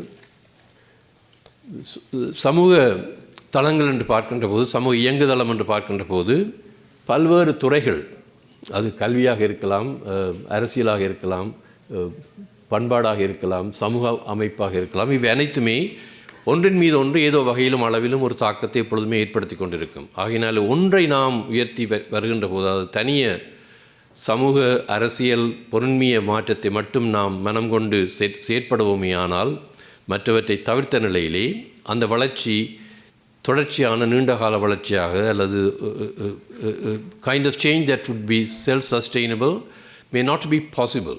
Therefore, when we speak about interdisciplinary changes or interdisciplinary approaches, it only tells us or informs us that we cannot, as a society, we do not function only with economic development, only with economy. Money is not the only thing that leads us. There is guidance and formation of the social order that takes place with all the other factors which impact on each other. We cannot have a very corrupt and horrendous political system. At the same time, we claim to be very rich. It's not possible. Each one will impact on the other, and there has to be some harmony. It's unfortunate that in most of our educational centers, whether it's in the north, south, east, or west in Sri Lanka, our research is basically oriented towards development of compartmentalized departmental structures. Some of us, even in Jaffna University, I remember during the time when Professor Kailasavati was there, or Professor Indrabala and others, their vision was different. They had better grasp of the local reality as much as their academic formation which they had abroad, and they were trying to bring this factor of multidisciplinary approaches to studies and research. But this has gone away. In today's, when I read about or when I look into Jaffna, which I very closely kind of try to understand and analyze, our university is in fact getting, unfortunately, in some sectors at least, a form of compartmentalization, deviating from an orientation that is definitely needed in our countries and in our situation to bring together, as you would see in the last few weeks, though the movement, the kind of protest that took place in Mana is very much political protest against political action that is taking place at the leadership of another country, trying to have this the windmills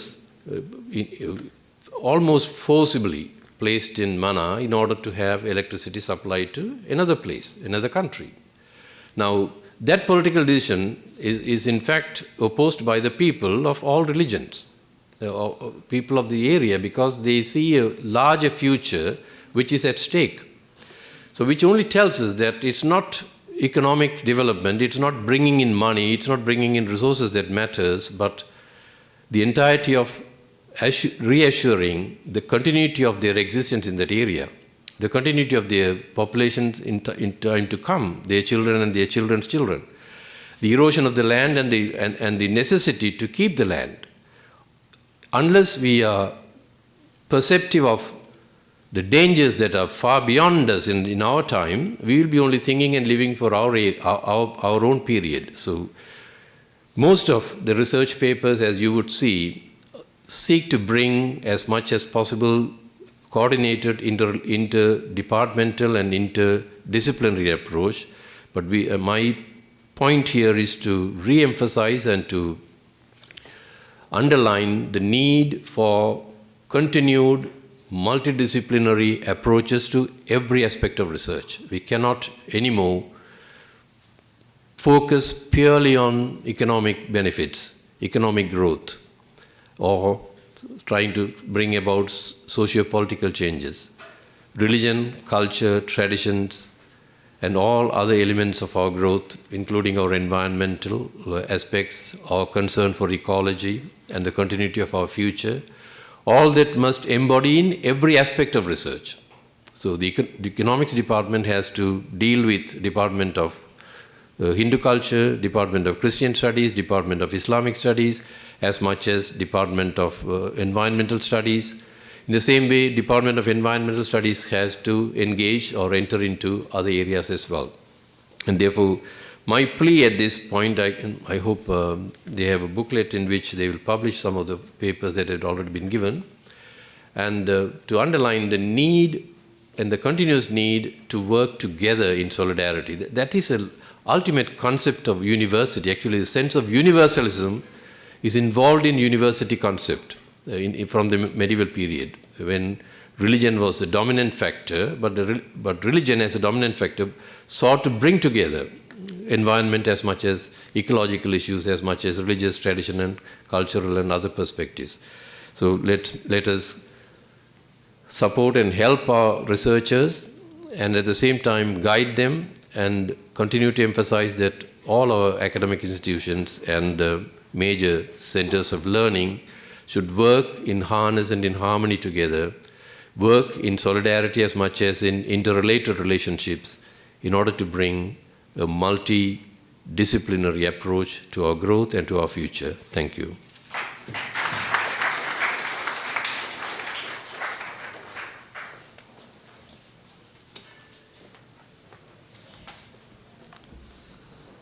நன்றி பேராசிரியர் சந்திரகாந்தன் அவர்களே. We now move on to a few guest speeches and community and political leaders bringing greetings and remarks as well. We'll start with Professor Cheran Rudramurthy. Professor Cheran Rudramurthy is a renowned Tamil poet, academic, and public intellectual. He is currently a visiting associate professor in the Department of Asian Studies at Cornell University, and also serves as a faculty member in sociology, anthropology, and criminology at the University of Windsor. Professor Cheran is widely recognized for his extensive work on Tamil identity, post-war memory, and the Sri Lankan Tamil diaspora. In addition to his scholarly contribution, he is one of the most important voices in contemporary Tamil poetry, with over 15 volumes published and translated internationally. His work bridges literature, history, and political thought, making him a vital contributor to conversations on justice, reconciliation, development in the northern east of Sri Lanka. Please join me in welcoming Professor Cheran Rudramurthy to bring remarks this time. Go over the focus of the conference, the research conference, and the titles of the research papers. So I would like to offer a few remarks on the idea of how we need to reconceptualize the notion of development and notion of construction in the contemporary international volume increase economic and political context. Can you all hear me? Yeah?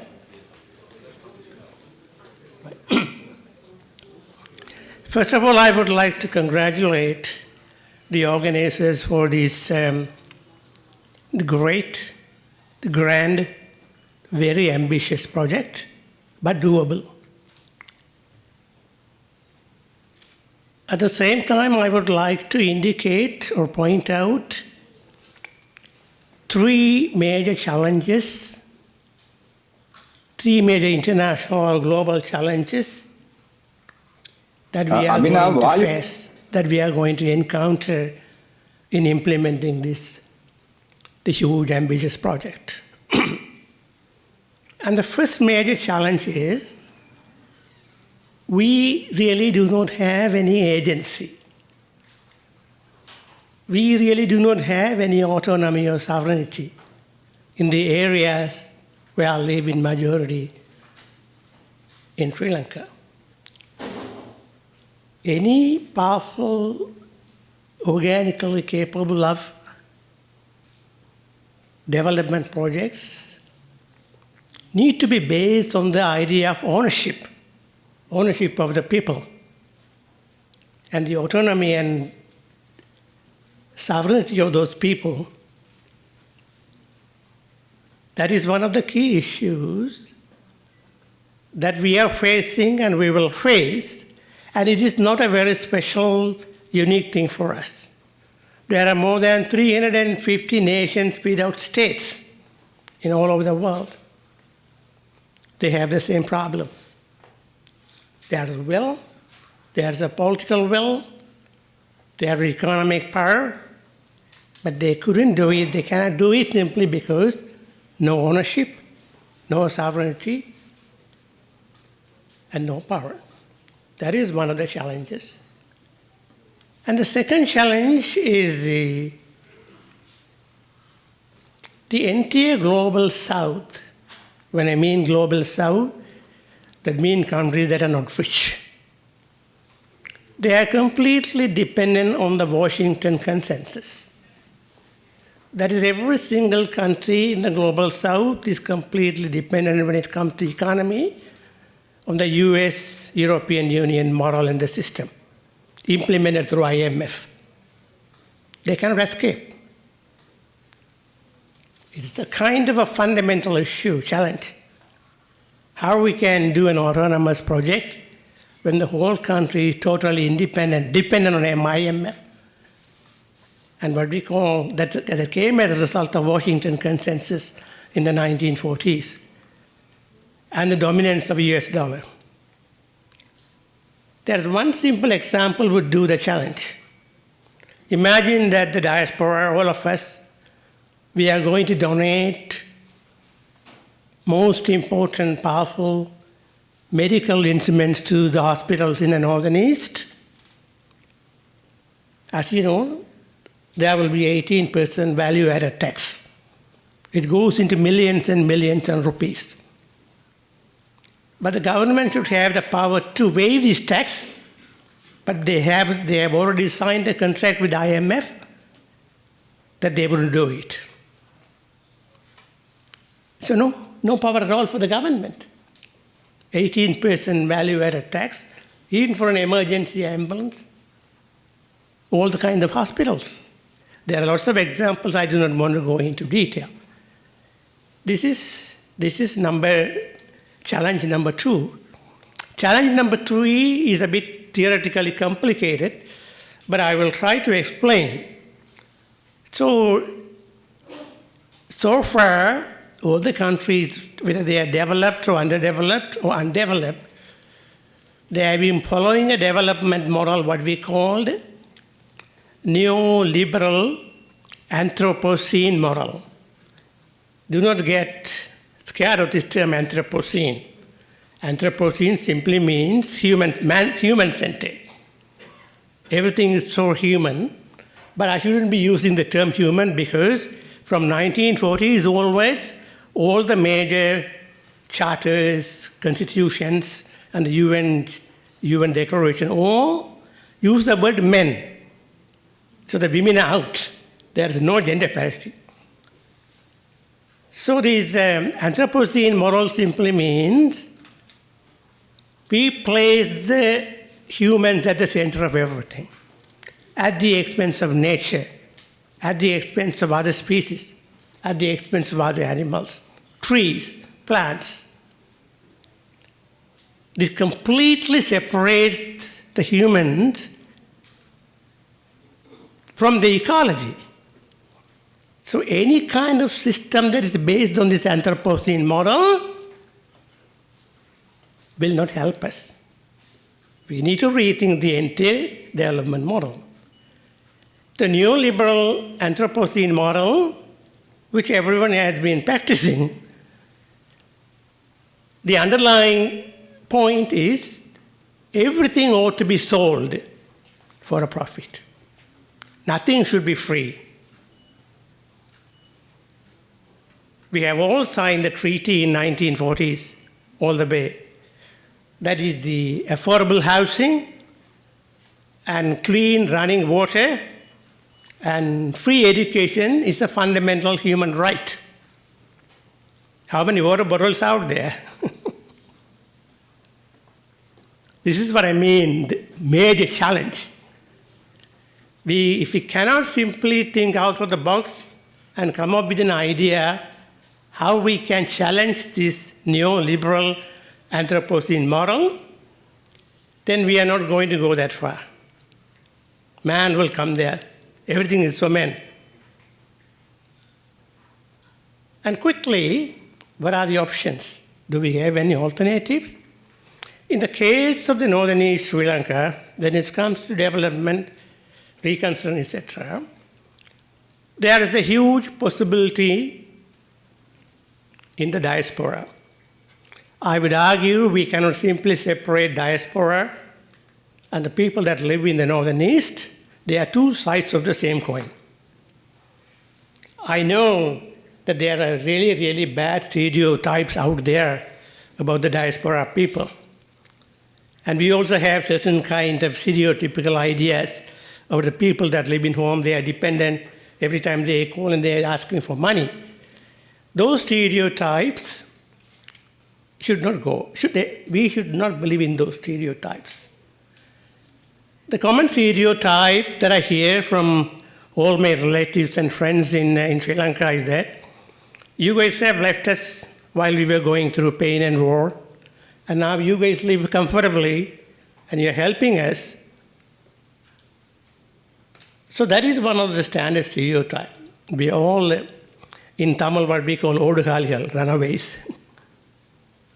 But then I tell them that is not completely true.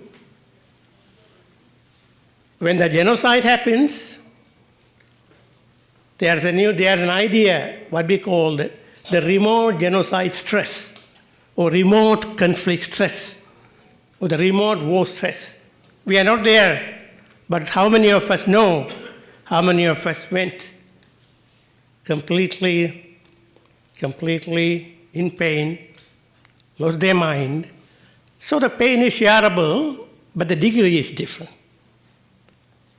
That is something that is a stereotype we need to eliminate. The second stereotype is that we in the diaspora, we should not think that we are just simply giving money, supporting all kinds of projects, that we have the say in their politics.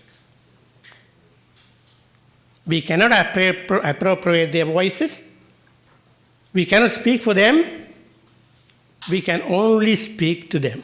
We can only speak next to them. One positive and possible diaspora contribution could be, as all of you know, we have about 300 home village associations, Urchangangal, and alumni association. In 2008, a research paper came out that listed the organization, calculated the amount they sent back to the Northern East. That is more than the Canadian government could spend through CEDA. Enormous. In a similar way, in Norway, in Germany, and all the other countries where Tamil diaspora is powerful, there's a huge amount of money. But the problem is, we do not have a think tank, transnational think tank, or an organization to coordinate and manage and make sure that is accountable and democratic. So my wish is that this, at the end of the conference, if we could come up with a think tank or an idea how we can coordinate and organize this very powerful contribution of the diaspora. And I wouldn't even want to call it diaspora because the concepts have changed. We have moved from diaspora to transnational communities. The diaspora has become very complicated. Not all the diasporas are suffering from pain. We have settled. There are a certain amount of pain, but we are very comfortable transnational communities. We simultaneously belong to more than one country, more than one culture, more than one history, and more than one language. And finally, my last point is what Shelva talked about, the demographic deficit. Of course, we have democratic deficit, that's a different story. they're talking about the demographic deficit. The pull and push factors for migration, out migration, it is extremely high in the north and east of Sri Lanka. People are migrating. People are still migrating. We all say Indaman Dangal Sundaman, but we are running away from things. We cannot blame them, but we need to find some strategic answers to how we can mend or reconfigure this demographic deficit. The one possible way to do is to think about the other transnational communities and diasporas from Croatia, from Italy, and from various other countries, how they convince their governments that they should be allowed to vote, participate in the national elections in their countries. Because of that, in the Croatian presidential elections, the diaspora has the power to change the president. There's so large number of people living in Canada and the US, and their vote counts. So one of the ways, strategic ways for the politicians and the others in Sri Lanka to think about it, how we can make a situation where dual citizenship, if people prefer it, it's going to be cheaper, and we should have the right to vote, even if we are not there. That is going to be a counterpoint. But I have been saying it since 2002. No one really takes it seriously. I know there are certain structural, technical problems, but that is one of the ways that we need to do. We can creatively conceptualize how we can make the democratic deficit, if not completely go, but at least manageable. And there are lots of other remarks, and I hope I will be sharing those remarks in the coming years. And thank you so much, and congratulations, and good night. Thank you, Professor Charan. Our next speaker is Mr. Ayub Azmin. Ayub Azmin is the former Northern Provincial Council member in Sri Lanka, presently serving as International Coordinator of Sri Lanka Muslim Expatriates Council. Please join me in welcoming Mr. Ayub Azmin. இந்த நிகழ்வின் தலைவர் அவர்களே, இந்த நிகழ்வின் இணைத் தலைவர்களே, அதேபோன்று இந்த மாநாட்டிலே ஆய்வறிக்கைகளை சமர்ப்பிப்பதற்காக வருகை தந்திருக்கின்ற பேராசிரியர்களே, புத்திஜீவிகளே, அறிஞர்களே, உங்கள் அனைவருக்கும் என்னுடைய மாலை நேர வணக்கங்களை தெரிவித்துக் கொள்கின்றேன். நாங்கள் ஒரு மிக முக்கியமான ஒரு மாநாட்டிலே கலந்திருக்கின்றோம். எங்களுடைய புலத்து மக்கள், எங்களுடைய தாயக மக்கள், வடக்கு கிழக்கு பிரதேசங்களில் இருக்கின்ற மக்களினுடைய பொருளாதார மேம்பாடு, வாழ்க்கை தர மேம்பாடு தொடர்பில் இங்கு பல்வேறு ஆய்வறிக்கைகள் சமர்ப்பிக்கப்பட இருக்கின்றன. இந்த சந்தர்ப்பத்திலே அதனுடைய நிகழ்ச்சி நிரலை முழுமையாக பார்க்கின்ற பொழுது அங்கு பல்வேறு தலைப்புகள், சுமார் 49 தலைப்புகள் என்று நினைக்கின்றேன், 49 தலைப்புகளிலே பல்வேறு விடயங்கள் பேசப்பட இருக்கின்றன. அவற்றை ஒவ்வொன்றாக பார்க்கின்ற பொழுது நான் ஆச்சரியப்பட்டேன்.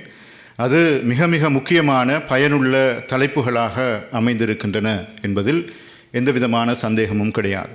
அந்த தலைப்புகளிலே இங்கு ஆய்வறிக்கைகளை சமர்ப்பிக்க இருக்கின்றவர்கள் நீண்ட நாட்களாக அதற்காக பணியாற்றி இருக்கின்றார்கள்.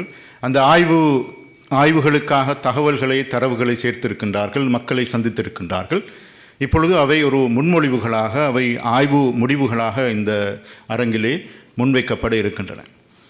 ஆனால் சற்று நெருடலாக இருந்த ஒரு விடயத்தை மாத்திரம் உரிமையோடு உங்களோடு பகிர்ந்து கொள்ள விரும்புகின்றேன். என்னை நீங்கள் ஏற்றுக்கொள்வீர்கள் என்ற நம்பிக்கையோடு.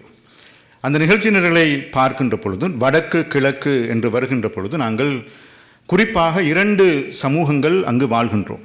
தமிழ் மக்கள், முஸ்லிம் மக்கள் என்கின்ற 2 சமூகங்கள் அங்கு வாழ்கின்றோம்.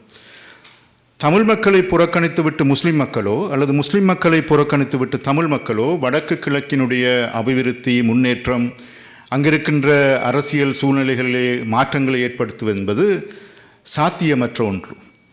ஆனால் துரதிர்ஷ்டவசமாக எங்களுக்குள் இருக்கின்ற ஒரு சில அபிப்பிராய முரண்பாடுகள் அல்லது கருத்து முரண்பாடுகள் இந்த இரண்டு சமூகங்களையும் இணைத்து வைப்பதிலே ஒரு தயக்கத்தை, ஒரு தாமதத்தை தொடர்ந்தும் ஏற்படுத்துகின்றது. இது தவிர்க்கப்பட வேண்டிய ஒன்று. இந்த 49 தலைப்புகளிலும் பார்த்து வருகின்ற பொழுது நான் MCM இக்பால் என்று நினைக்கின்றேன். அவர் ஒரு பிரபல்யமான ஒரு சமூக செயல்பாட்டாளர், யாழ்ப்பாணத்தைச் சேர்ந்தவர், இப்பொழுது நோர்வேயில் வசிக்கின்றார் என்று நினைக்கின்றேன். அவர் மாத்திரம்தான் அந்த ஆய்வு அந்த நிகழ்ச்சி நிரலில் இடம்பெற்றிருக்கின்ற ஒரே ஒரு முஸ்லீம் நபர். அதே போன்று தென்கிழக்கு பல்கலைக்கழகம், ஒளிவில் பல்கலைக்கழகத்திலிருந்து இந்த விதமான ஆய்வு பத்திரிகைகளோ எதுவோ சமர்ப்பிக்கப்பட்டிருக்காமை கூட எனக்கு ஒரு மன வருத்தத்தை, ஒரு நெருடலை ஏற்படுத்தியது. நாங்கள் இந்த இடத்திலே தமிழ் பேசுகின்ற மக்கள் என்கின்ற ஒரு பொது அடையாளத்தை நோக்கி நகர கடமைப்பட்டிருக்கின்றோம். நாங்கள் வாழ்கின்ற கனடா, ஆஸ்திரேலியா போன்ற நாடுகள் பல்லின சமூகங்கள் தங்களுக்கு மத்தியிலே ஒருங்கிணைந்த செயல்பாட்டை கொண்டிருப்பதன் காரணமாக எவ்வாறு அவர்கள் ஒரு பலமான சமூகமாக இருக்கின்றார்கள் என்பதை நாங்கள் நிதர்சனமாக கண்டு கொண்டிருக்கின்றோம்.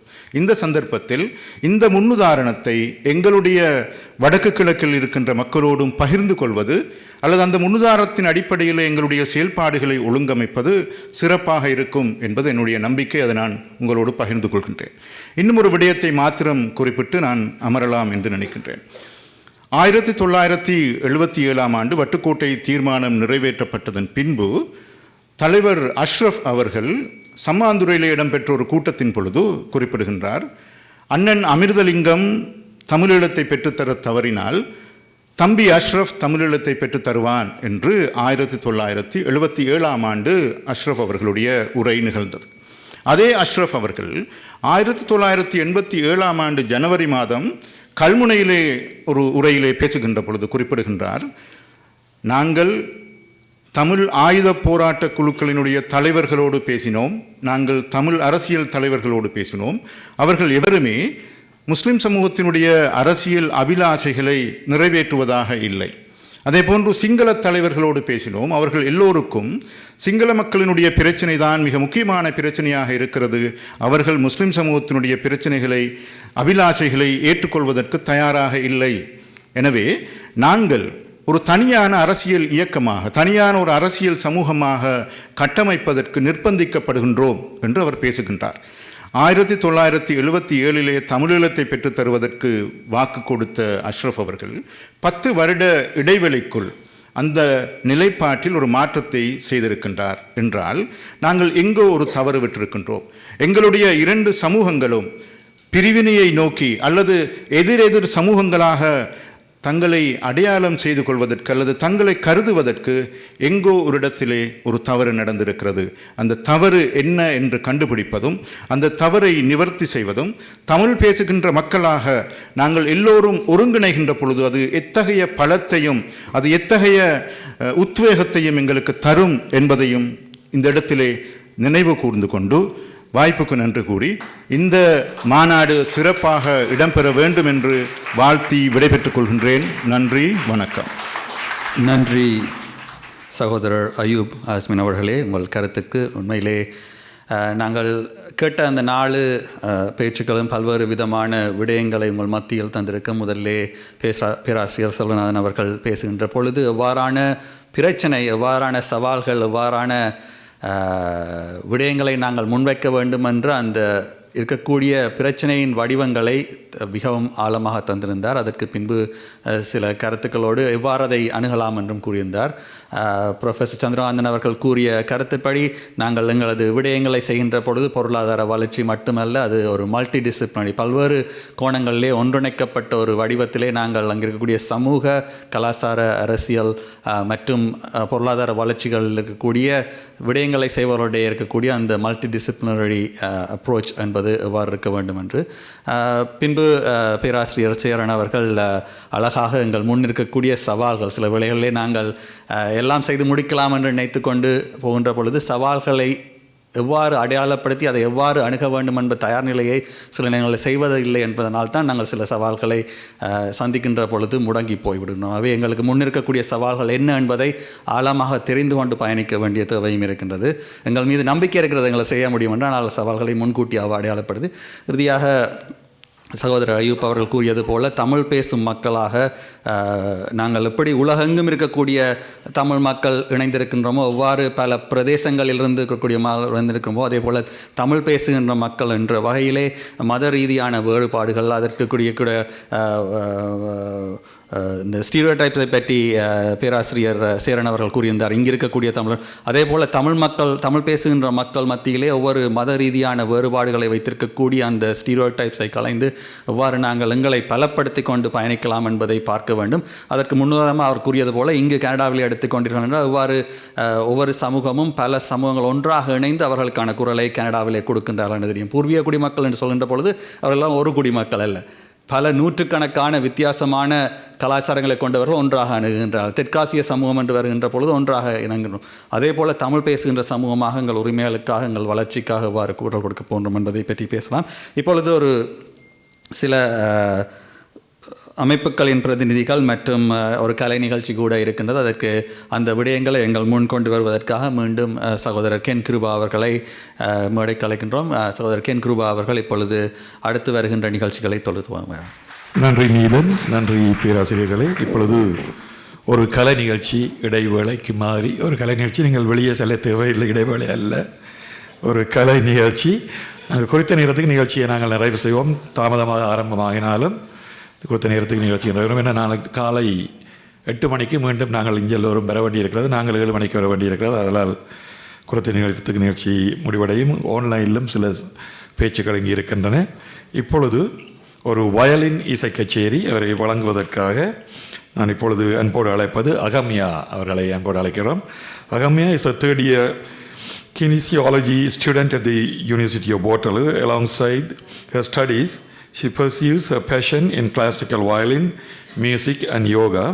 She is an avid certified yoga instructor and an upcoming violin teacher.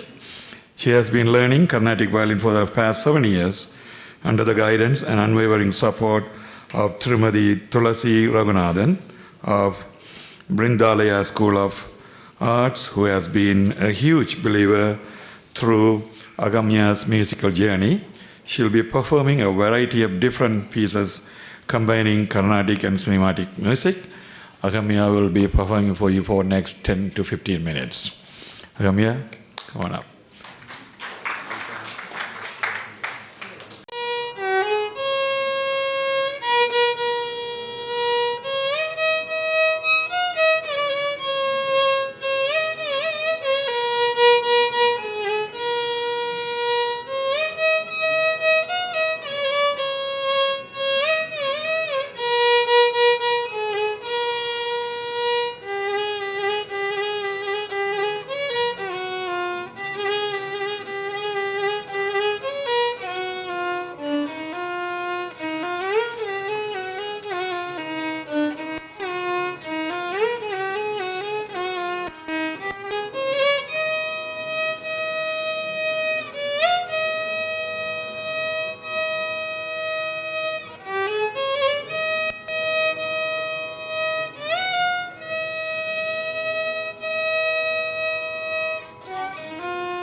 Thank you, Agamya, for that beautiful performance. One more round of applause for Agamya, ladies and gentlemen. இப்பொழுது சில greetings, வாழ்த்துரைகள் இடம்பெற இருக்கின்றன. அதனைத் தொடர்ந்து இலங்கையிலிருந்து நேரடியாக பலர் உரையாற்ற இருக்கின்றார்கள் ஜூம் மூலம், கல்விமான்கள், பலர் இல்லை சிலர். இப்பொழுது முதலில் திருவாளர் ராஜரட்னம் சுப்பிரமணியன் ஆசிரியர் அவர்களை அன்போடு அழைக்கின்றேன். வரை தெரியாதவர்கள் இருக்க முடியாது. படிமுறை தமிழ் கல்வி ஒன்றியத்தின் தலைவர், தமிழ் ஆர்வலர், நீண்டகால தமிழ் சமூக செயற்பாட்டாளர் திருவாளர் மிஸ்டர் ராஜரட்னம் சுப்பிரமணியம் அவர்கள் இப்பொழுது சில வார்த்தைகள்.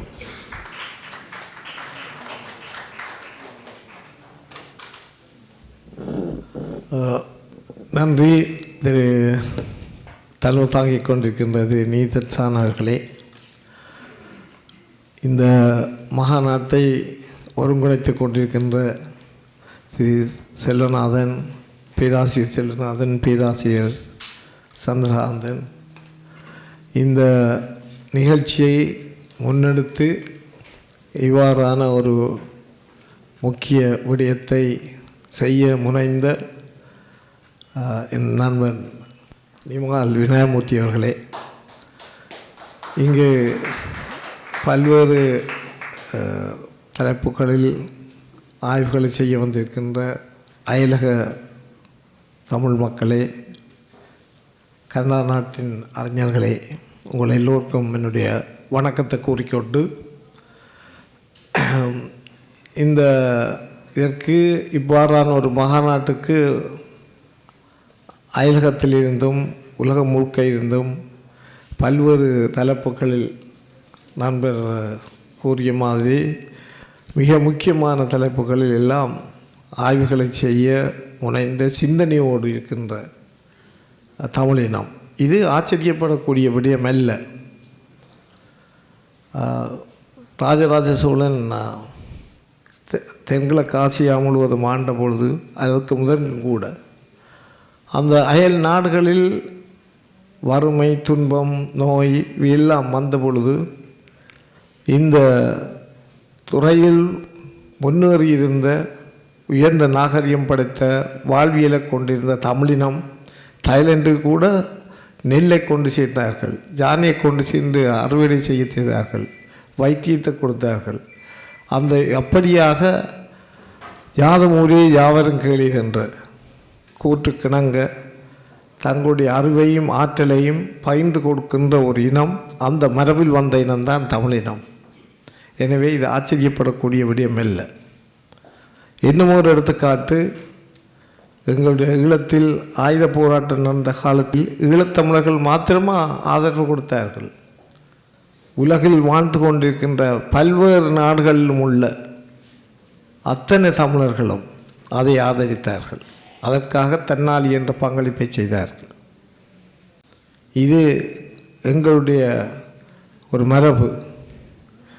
எனவே எங்களுடைய தாயமாகிய வடக்கு கிழக்கின் அபிவிருத்திக்காக ஒரு ஆய்வரங்கை தொடங்கி அதில் உள்ள அவற்றை பற்றி ஒரு அறிவை கூட இந்த ஆய்வுகளின் ஊடாக எங்கள் சமூகத்துக்கு அவர்கள் கொண்டு வர இருக்கின்றார்கள்.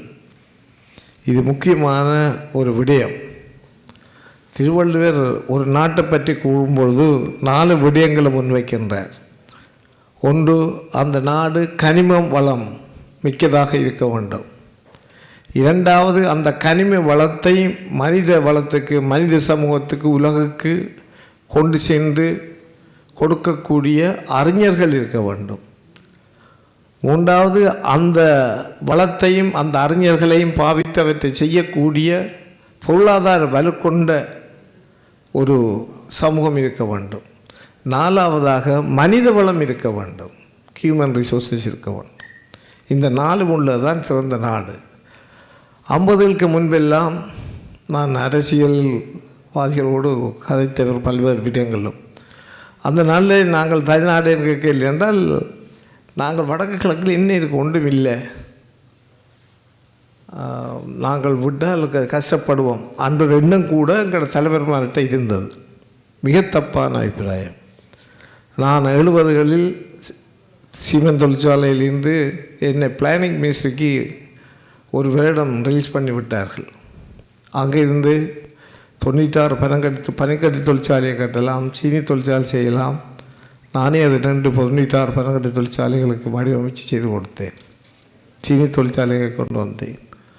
இவ்வாறான சின்ன சின்ன ஸ்மால் இண்டஸ்ட்ரீஸ் எங்கே அப்பொழுது தான் எனக்கு வடக்கு கிழக்கில் இருக்கின்ற வளம் தெரிந்தது. மண்ணடி வேராக மண்ணுக்குள் இருக்கின்ற நீர் பூத்த நெருப்பாக இருக்கின்ற எங்களுடைய வளங்கள் தெரியப்படுத்தவில்லை. அந்த வளங்களை தெரியப்படுத்தவும் அது சார்ந்த அந்த வளங்களை பயன்படுத்தக்கூடிய அறிவு கொண்டு இன்றைக்கு நாங்கள் எவ்வாறு தமிழர் தாயகங்கள் கிழக்காசியா முழுவதும் சென்று உதவினார்களோ அதே தமிழர்கள் இன்றைக்கு உலகில் முழுக்க இருக்கின்ற இந்த அறிஞர் கூட்டம் நிச்சயமாக தங்களுடைய அறிவார்ந்த அந்த நிலையை அந்த நாட்டுக்கு கொடுக்க வேண்டும். அதற்கு இப்படியான ஒரு அமைப்புகள் நிச்சயமாக தேவை. அமைப்புகளை உருவாக்குவதும் நடத்துவதும் தமிழர்களுக்கு சாதாரண விஷயம் அல்ல. தமிழர் மத்தியில் அதை முன்னெடுப்பது சாதாரண விஷயம் இல்லை. ஏனென்றால் தமிழர்கள் உள்ள ஒரு நல்ல குணம் இருக்கிறது. தான் மேற்கொண்ட இலக்கை முன்னுக்கு வைக்காமல் தன்னை முன்னுக்கு வைப்பார்கள். எவனொருவன் எந்த ஒரு அமைப்பு தன்னுடைய லட்சியத்தை முன்வைத்து, அதாவது தன்னை முன்னிலைப்படுத்தாமல் தான் மேற்கொண்ட இலட்சியத்துக்காக இதையும் விட்டு கொடுத்து போகக்கூடிய, பகிர்ந்து கொண்டு போகக்கூடிய மனப்பக்குவத்தோடு இருக்குதோ நிச்சயமாக அது வெற்றியடையும். அந்த காலம் வரும். இங்கே பேசியவர்கள் பலரும், செல்வஜோதி கூட, நாதன் கூட கூறியிருந்தார், ஒற்றுமை எங்களிடம் இல்லை, அதுதான் பிரச்சனை என்று. அதுக்கு அடிப்படை காரணம் நான் இப்பொழுது சொன்னதான்.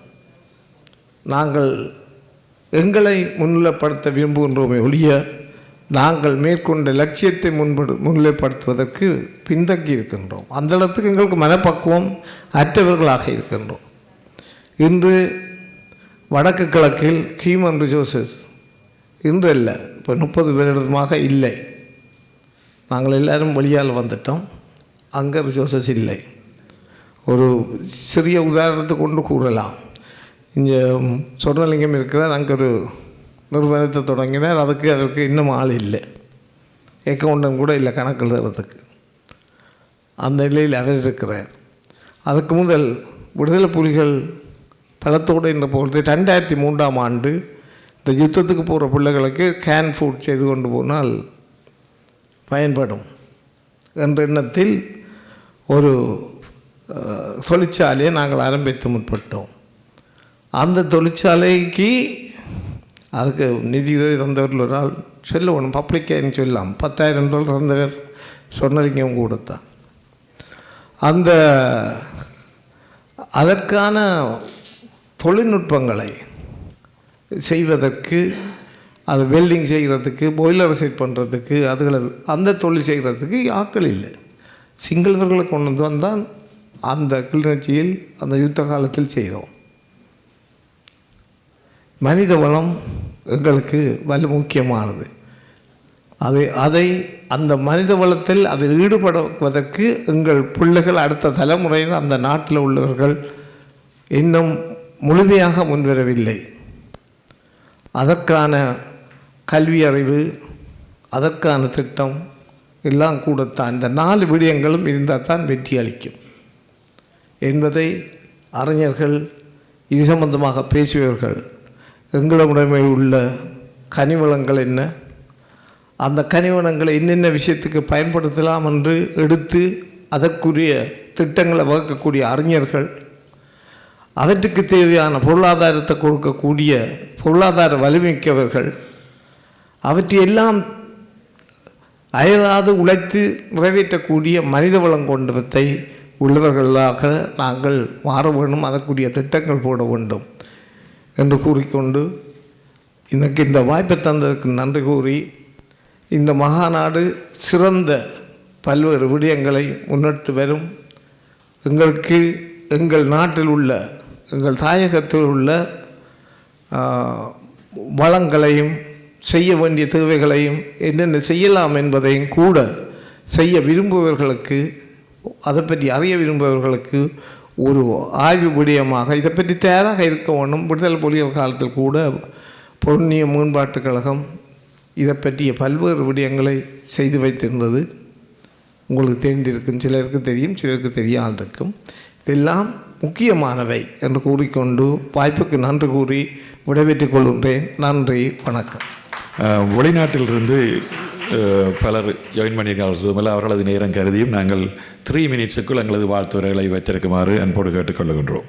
இப்பொழுது தமிழர் தகவல் ஆசிரியர் எஸ். திருச்செல்லம் அவர்கள் அறிமுகம் தேவையில்லாத ஒரு பெரியவர், சமூகத்தோடு தன்னை ஒன்றிணைத்தராக பல ஆண்டுகளாக அந்த தமிழர் தகவல் என்ற பத்திரிகையை எங்களுக்கு வெளியிட்டு தருவார்.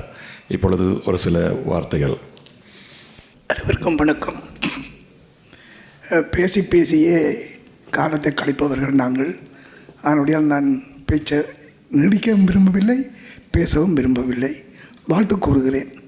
அருமையான ஒரு அணி சேர்ந்திருக்கிறது. பல நாடுகளிலிருந்தும் சேர்ந்திருக்கிறார்கள். பல்துறை சார்ந்தவர்கள் சேர்ந்திருக்கிறார்கள்.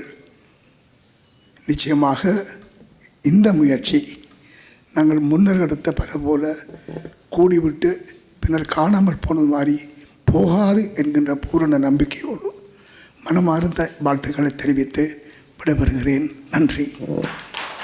நன்றி திருச்செல்லம் அண்ணா. அடுத்ததாக இன்றைய நிகழ்வின் தலைவர் நீதன் ஷான் அவர்களை, கவுன்சிலர் நீதன் ஷான் அவர்களை என்பதை. நன்றி திரு கென் கிருபா அவர்களே. அடுத்ததாக தாயகத்திலிருந்து சிறப்பு பேச்சாளர்கள் இணைய இருக்கின்றார்கள். அதில் முதலாவதாக எங்களுடன் இணைகின்றார் பேராசிரியர் அற்புதராஜா அவர்கள். இவர் யூனிவர்சிட்டி ஆஃப் வவுனியா பல்கலைக்கழகத்தின் துணைவேந்தர். Professor A. Arpudaraja is the current Vice Chancellor of University of Vavuniya. This meeting is being recorded. Sri Lanka. Have assumed the position in July 2024.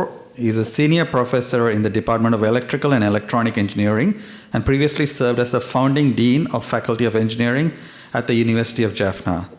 His current roles include, as I mentioned, is the Vice Chancellor of the University of Vavuniya, but his previous roles was the founding dean of Faculty of Engineering at the University of Jaffna. So we are delighted to have him join us through Zoom. As you know, this is early morning back home, so thank you very much, Professor Arpudaraja. காலை நேரத்தில் எழுந்து எங்களுடன் இந்த மாநாட்டில் கலந்து கொள்வதற்கு நன்றி பேராசிரியர் அற்புதராஜா அவர்களே. இப்பொழுது உங்களை காணொலி மூலமாக நாங்கள் இங்கு கனடாவிலிருந்தும் உலகெங்கிருந்தும் சந்திக்கின்றோம். வணக்கம். Vanakkam. Welcome all of you. I am very pleased to see you all in this very important occasion. In the integrated approach, how the integrated approach can be taken for the North and East development as a post-war recovery with the help of the diaspora together with the universities in North and East here. So that is my title. இந்த யூனிவர்சிட்டியோடு சேர்ந்து அப்படி நாங்கள் சேர்ந்து ஒன்றாக இந்த development செய்யலாம் என்றதை நோக்கி போய்கொண்டிருக்கின்றோம். நான் 2வது ஸ்லைட்ஸுக்கு போயிருக்கேன். உங்களுக்கு 2வது ஸ்லைட் தெரியுமா நினைக்கிறேன். Now I am in the 2nd slide. I hope you are seeing it. So the rich part of the North and East is, as the previous speaker said, that it's enormous natural resources are there, like vast marine and coastal and fishery sector. We have surrounded by sea. You can see from the figure here. We are surrounded by sea throughout. So enormous area is there for the coastal and marine sciences. Together with that, between India and Sri Lanka, we are situated in a very good, especially the Mannar is situated, Bennaro northwest is situated, very good corridor. So wind and solar is fantastic in that place. Then again agriculture, we are full of agriculture with some pond area. Here and there are ponds. If we fully utilize the available water resources, we can do fantastic in the agriculture. And Palmyra is our unique Panamaram. And the tourism also, our unique, there are enormous area. We can make tourism together with sea, with the land beaches. So just to give you a small idea, இன்றைக்கு wind power இலங்கையில் சரியான ஒரு hot டாபிக்காக இருக்குது. மன்னார்ல மக்கள் எதிர்த்து கொண்டிருக்கிறார்கள். We have to make sure the scientist brain and heart of the people are being properly connected by the religious leaders. So I am thinking whether how we can connect them. But first of all, I am telling you what is the completely the money point of view, value out of it.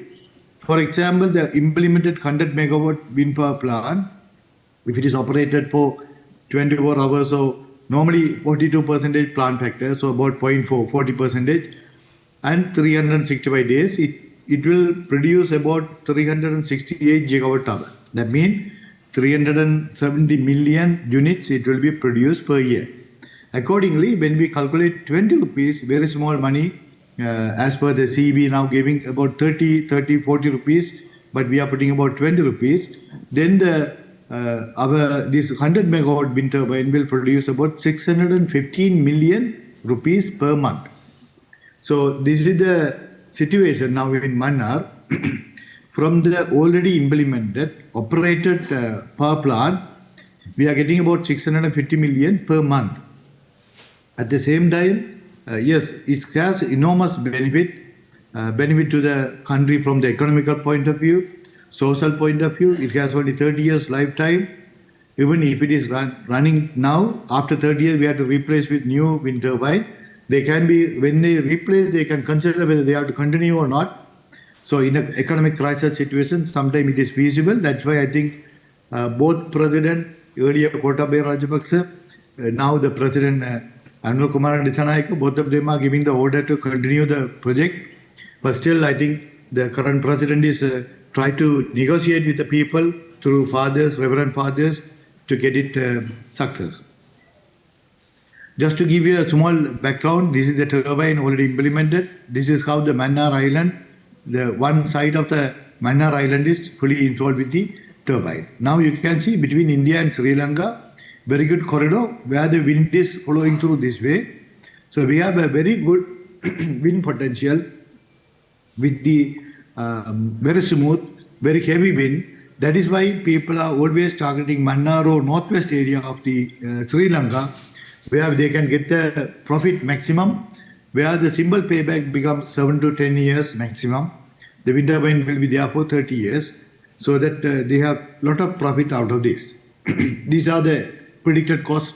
Total 100 megawatt was costing about $157 million US. Predicted 370 gigawatt hour per year. Exactly coming now, we are measuring 368 gigawatt hour per year, and the predicted cents, 6 US cents per kilowatt hour. So why I'm showing this is Sri Lanka is blessed with the enormous wind and good potential for the solar. All the yellow color is high potential for the solar in this area, in this diagram. So we, even Central Highland also there are wind, but you know it's a hilly area, cannot reach up to that point. So we are blessed with north and northwest area to fully utilize, that means properly utilize without hurting the human, without hurting the people. We can definitely use the land area for the betterment to the economical development of the country, while safeguarding the nature, birds and everything. I am sure that wind turbine can be placed in few places where we can capture more and more wind. And it will bring more GDP to the northern province, more benefit to the people in north. We can fight with the government. Government has so much of a CSR project. We can ask them to pump so much of money for the regional development. There are all sort of possibilities are there. At the current setup, it seems to be the secretarial system, that means administrative system, is working very well. If we can properly admin the system, there are more chances to get the benefit to this region. Then again, just to skip through some slides, these are some work we did from universities. The Elvadiv Island in north, there's a small island, 3 kilometers versus 650 meters with about 125 families. There was a small wind turbine placed together with the rooftop solar. So it's called the hybrid system.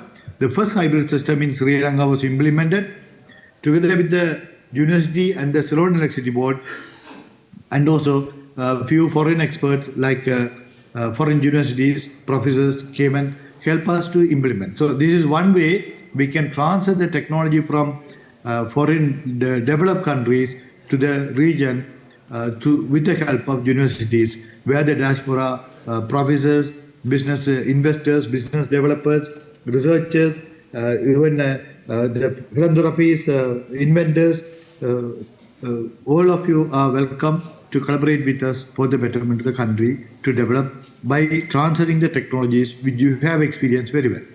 Then again, rooftop solar, this is implemented at Faculty of Engineering, Ariva Nagar, University of Jaffna. We have put a pilot project in 2015, and now the whole Jaffna is flooding with rooftop solar. Many people getting benefit out of it. A lot of money is coming to the families, and now the CB is unable to cater the rooftop solar because of their grid capacities fully utilized. So these are some technologies we are demonstrating from the university to the public and the community, the schools, policy developers, accountants, government officers, so that they are taking it to their families and get some profit out of the free resources available, wind and solar. Then again, with the help of Professor Dayalan, as you all know, from Norway, with a Norway supported fund, we put the first floating solar at Arival Nagar, Kalinochi engineering faculty, where now so many floating solar has come to Sri Lanka, where we can utilize properly the service of the ponds for the betterment to generate the electricity, which is not harmful to any of the people because the service of the pond is always left over. But we are not going to cover all the pond fully, but there are some spaces we allow for the environmental side to be kept continuously. So again, first floating solar was brought down and demonstrated as a pilot project from universities in Sri Lanka, north of universities, to the rest of the region with the help of diaspora professors, those who learn from here, and good heart people came and helped us, like all of you. Then again, as you all pointed out very correctly, we have a very strong human capital. I think all the people who are in foreign country, you are leading in universities or business or researching or any other organization you are going, you are always leading. I know you are very good heart people. You are organizing so many conferences to help us.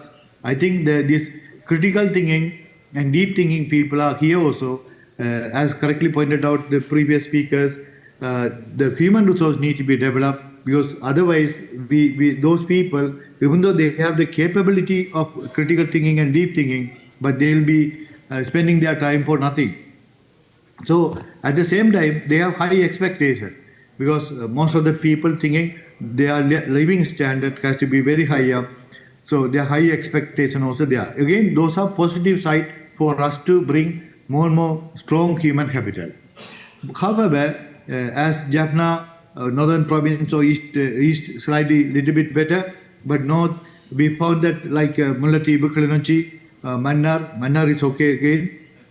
Language barriers is there. Many people not known very much fluent in English, but they know English, but they don't know fluent in English, so that they are unable to write high-end proposals or for the development. That's something locking us also. So what we thought was we wanted to develop this region, especially on human capital. From the university point of view, we have very well developed two centers. One is like Center for Open and Distance and Continuous Education. These centers are developed in the universities all over the Sri Lanka for the purpose of empowering the community, especially alignment with the regional development. That means in our region, whatever the resources available, how we can get it utilized fully, the resources, for that what type of human capacity we need to develop. We have to analyze carefully, and we have to offer courses through these centers to empower the human capital to this region, to utilize the resources available. I think that is what you all wanted to do this, and fortunately the universities already have this capacity of established centers with us. We had about 2 years old established center, recently established from University of Vavuniya, but still it is offering about 10 courses. But what we found challenges here is still the community find a little bit difficult to get the services, because some of them are under poverty line. That means they are under they don't have much money. Even though we cannot offer free education through the center, free education is coming from the University Grant Commission based on the merit basis from the A-level performance as usual. But through this center, if we wanted to offer a course, they have to bear the basic cost. That means the public has to pay for it. So if any chances, any philanthropies or any kind of people who wanted to support, you identify some special courses are more suitable for you to sponsor, always welcome. That is one side. But again, not totally free, but some kind of partial support, still maybe matching fund or something. So the people has to feel some of the money has to come from them, but matching fund has to come from some donors. Then as a people who is on the land, we can manage and get the people on board with developing the human resources.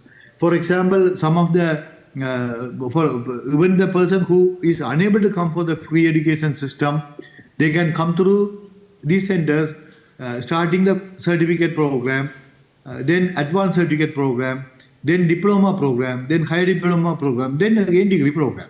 So even not like old days, these days, even the people can get into this degree program without going through the free education system. But they have to pay for the basic cost. But that cost is few thousands. Some cost are about like certificate programs are coming with 15,000 rupees per 3-month course. Or advanced certificate course is coming about 30,000 per 3-month course. Diploma is like, it will be less than 100,000 maximum. Then they will get into this track and they can go up to the degree program. So why we are putting here is the leading professors from foreign country or leading business developers, experts, inventors, innovators, researchers, you can come and join hand with us, and then we can serve the regional development together with us by capacity building, human resource capacity building. Some of the people are here, but definitely there were over 30 professors already in touch with us, coming and helping us.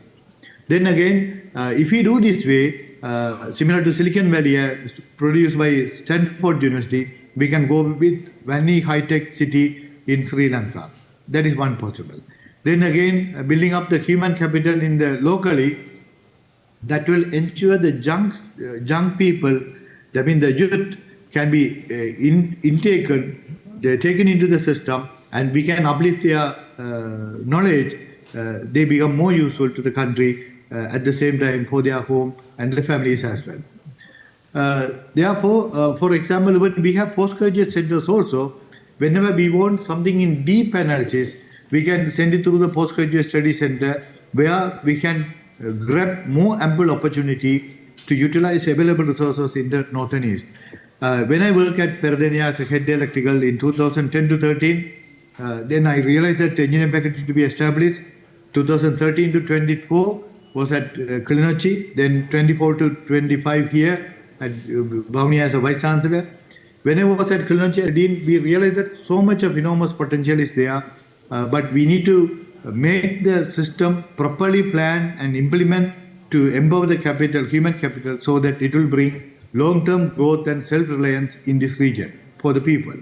Then again, from the administrative process, when we look from the digitalization operation, if we make all digitalized from the Jaffna region or the Northern East, the people are so much of asking more questions. They want transparency in the administration system. They want more effective and efficient administrative system. But as you all know, in foreign country, all are digitalized. Everything is on the spot. Throughout the night we can work. Very transparency. We know how much leave we have. They don't need to come and wait for the vice chancellor office to get the leave approved. So we have to make everything digitalized. From the University of Bhavnia, we are making it digitalized. I am again urge every professors who are expert on digital and automation, please come and join hands with us. We can make the system more digitalized. Even from foreign also, you can see what is going on here. That kind of transparency we can make it. Then you will, foreign people, whoever donors, will feel more confident on whatever the money they are donating is being utilized properly. So this digitalization again will connect us not only within the region, with globally, with you all, so that we can again empower ourselves together with the regional people, community people. It will bring always human capital up in the lift. Then again, one of the backbone system is transportation. We want to make more connectivity. There, I think this is a little bit larger scale project where the government is working on that. So that part we will leave it to the government. They have to properly make highways and connect all cities together. This is one point. We have land, enough land in the university. We need to make some centers for research and development, particularly in emerging high-tech centers. Like in IIT Madras, there are research park, industry research park, where industry come and put so many stalls. It can be local industry or regional industry or even foreign industry can come and work with us. So that with the Zoom and the old digital connection, we all can work together. So this is one of the proposal, very well appreciated and approved by all the, any government coming here, they always approve, but they don't have money to implement. Of course, at the moment we are a little bit of still lagging with the money, even though some essential part are being given at the moment for the higher education system. I am urging any kind of foreign funded project coming and establishing the backbone, I mean like a 5-story building, 6,000 square meter, we have the land for it. Then we can bring the industry into that one, maybe 100 industry if we bring it, the academic together with the industry, working together, then automatically the student will come in par with industrial needed. That means whatever the industry need quality, we can produce the students, graduates, before they even graduate from this faculty. That means they are ready-made to work in the industry. So that kind of thing we can make it. Again, if I tell, as people like you, very good-hearted individuals, I'm very pleased, all the professors, leading professors, business experts, to come and join hand with us. We are here, we can make everything dynamic. I know there are some delays from the university side, Sri Lankan administrative side. However, we are here to make all the delays, bring back to minimum, minimize the delays and make our system more efficient for all of you to come and serve with us. Then again, there are so many CPD programs. We can get you a connections and offer workshops and CPD program through this university. I'll quickly rush through because time is lapsing. Then again, whenever you come, first preference is you come, professors and leaders come and integrate with us to do all these CPD program or seminars or anything in person here or through Zoom. Second preference is some financial support for the underprivileged individual like community people to support, to empower their capacity with paying the course fees to the local things, local offered subjects. Third preference is fully automated digital system, which we are working on it. We need your, those who has good experience on digitalization, please come and join with us. Then again, fourth preference, very important one, large scale development. This is where I am thinking the small medium enterprises are very thriving community. More than 3 batches have been studying with us. They are the people, I think, they are not educated from the free education system. They are thriving to develop the region by putting small industries, which has much more larger level economic development to the region. So we are hoping to empower them, entrepreneurs like many people like Professor Kanis Raja, Mr. Kulasella Thurai, Professor Kasinath Selvakumar, many entrepreneurs, teaching people or the business developers coming and helping us. That's also one of the very important place we can do it. And also, lastly, the philanthropies. I think at the beginning we can't get the investors. Investors need some return, but we need some basic infrastructure to be built first. That is where we need some philanthropies to come and grant some money to build the infrastructure. I mean, I am telling not all the infrastructure. Some of the infrastructure we can make it through the internal budget, but like research and high-tech cities. To build up the research, we need like about some big building. Their philanthropies can come and put the building with their name. We'll name the building with their name. Then the investors can come and put their money to develop further with the human resource into that one. That means big building is there, then industries come, they put their money, then they collaborate with us, with the salary paying to their people, then the outcome will come. More and more innovation, more and more invention, more and more real world problem will be solved through that center. Exactly same as IIT Madras Research Park. We want to bring such a system so that the region will get much developed better than previous. Thank you so much. Sorry for taking extra 5 minutes of your time. Thank you. நன்றி professor Arputharaja அவர்களே. துணைவேந்தர் வவுனியா பல்கலைக்கழகத்திலிருந்து இணைந்து கொண்டிருந்தார். அவரது கருத்துக்கள் இப்பொழுது அவரது விடயங்களை பார்த்து பின்பு அடுத்ததாக தாயகத்திலும் புலம்பெயர்ந்த சமூகத்திலும் பல்வேறு விதமான சேவைகளை செய்து கொண்டிருக்கக்கூடிய அமைப்புகள் அல்லது பிரதிநிதிகளின் பேச்சுக்கள் இடம்பெற இருக்கிறது. அதை மதிப்புக்குரிய கென் கிருபா அவர்கள் இந்த கான்ஃபரன்ஸின் முக்கிய பணியை ஆற்றிக் கொண்டிருக்கக்கூடிய அவர்களை அறிமுகப்படுத்துவார். அதை செய்வதற்கு முன்பாக இறுதியாக என்னுடைய கருத்துக்களில் செல்வதற்கு முன்பாக 2 பல்கலைக்கழகங்களின் துணைவேந்தர்கள் இணைந்து கொள்வதாக இருந்தது. அவர்கள் இணைந்து கொள்ள முடியவில்லை. தவிர்க்க முடியாத காரணத்தினால் ப்ரொஃபஸர் பிரதீபன் அவர்கள் ஈஸ்டர்ன் யூனிவர்சிட்டி கிழக்கு பல்கலைக்கழகத்தின் துணைவேந்தர், அத்தோடு ப்ரொஃபஸர் ஸ்ரீ சத்குணராஜா அவர்கள் துணைவேந்தர் ஜெஃப்னா யாழ்ப்பாண பல்கலைக்கழகத்தின் துணைவேந்தர் அவர்கள் இந்த பணியிலே சில பல வழிகளிலே துணையாக வருவார்கள் என்ற நம்பிக்கையோடு அவர்களுக்கு இந்த நிகழ்ச்சிகள் இணைந்து கொள்ள முயற்சி எடுத்ததற்கு நன்றி கூறிக்கொள்கின்றோம். இந்த வேளையிலே நான் என்னுடைய நிறைவு பகுதிக்கு வந்ததனால் அபினா நிமல்ராஜ் அவர்களுக்கு இங்கே உங்கள் கையொலி மூலமாக நன்றிகளை கூறிக்கொள்ளுங்கள். இந்த நிகழ்வில் பக்கபலமாக பின்னுக்கு நின்று பல விடயங்களை செய்து கொண்டிருக்கின்றார். As I wrap up, I just wanted to say that, it is heartening to see so many people come together from different places across the world as Tamils to unite together to help to rebuild our nation, and in a way that is concerted, and in a way it's focused, in a way it's evidence-driven, that is scaled, that we can actually start to address what we saw in the first presentation on the slides, whether it be education, employment, health, you name it, wealth disparity, income disparities.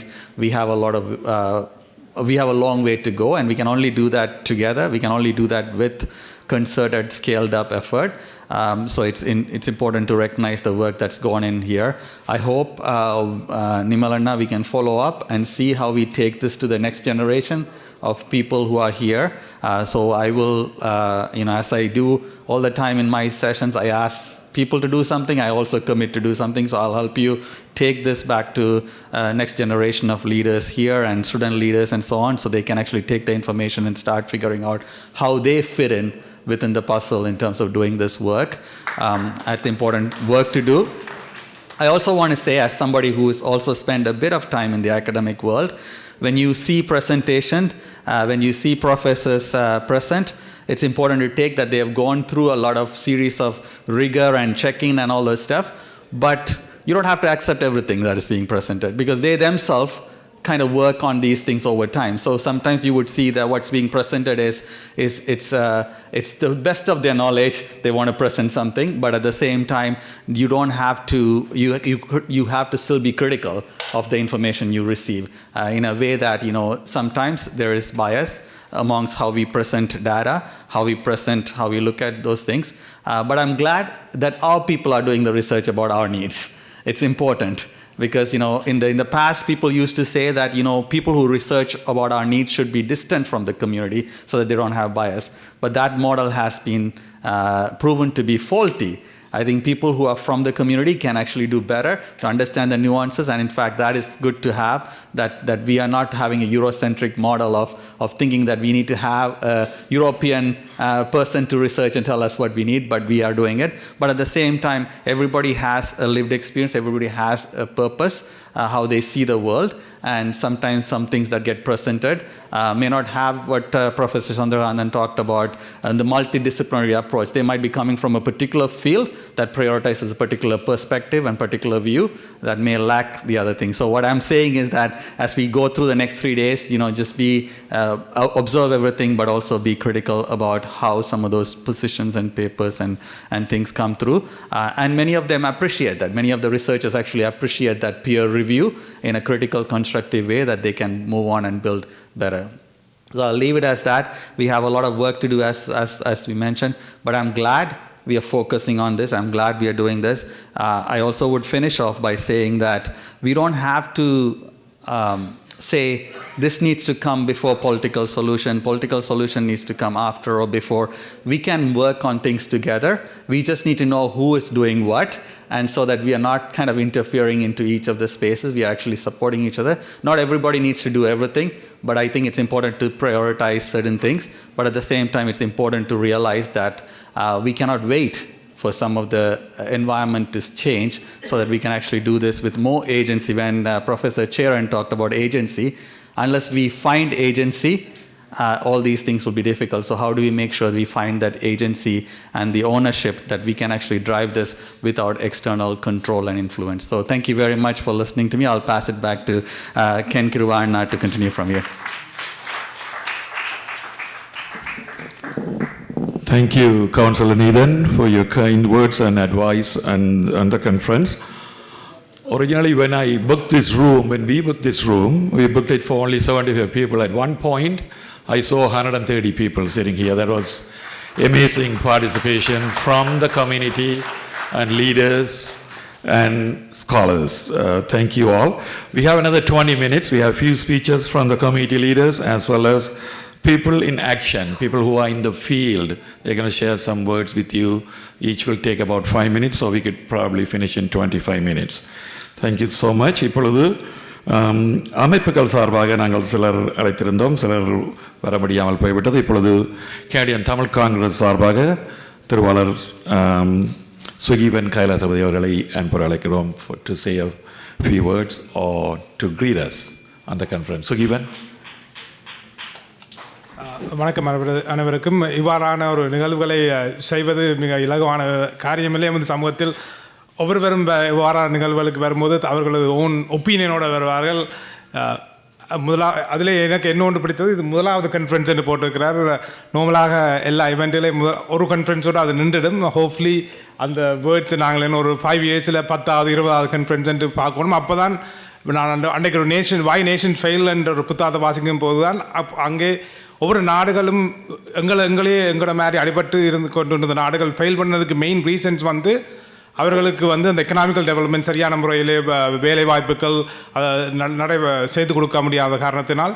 So இதிலே பல experts இந்த பேனலே வந்திருக்கிறார்கள். அவர்களுக்கு எமது மனமார்ந்த நன்றிகளையும் தெரிவித்துக் கொள்கிறோம். இவ்வாறான பல நிகழ்வுகள் மேலும் மேலும் நடைபெற வேண்டும் என்று கூறிக்கொண்டு இந்த வாய்ப்புக்கு நானும் இந்த நிகழ்வுகளை நாளையும் நாளண்டையும் கலந்து கொண்டு இதில் பகிர்கின்ற தகவல்களை நானும் அறிய அவளுடன் எதிர்பார்த்திருக்கிறேன். நன்றி, வணக்கம். இப்பொழுது people in action in the north and east என்றால் தளத்திலே நின்று அங்கு என்னென்ன வேலைகளை செய்யலாம் என்று செய்து கொண்டிருப்பவர்கள் சார்பாக இப்பொழுது மிஸ்டர் விக்டர் டிகாரி, Tata's Palmera Jaffna, with more than 18 years of experience in business and leadership.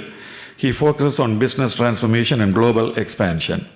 His technical expertise encompasses branding systems as well as research and innovation and invention.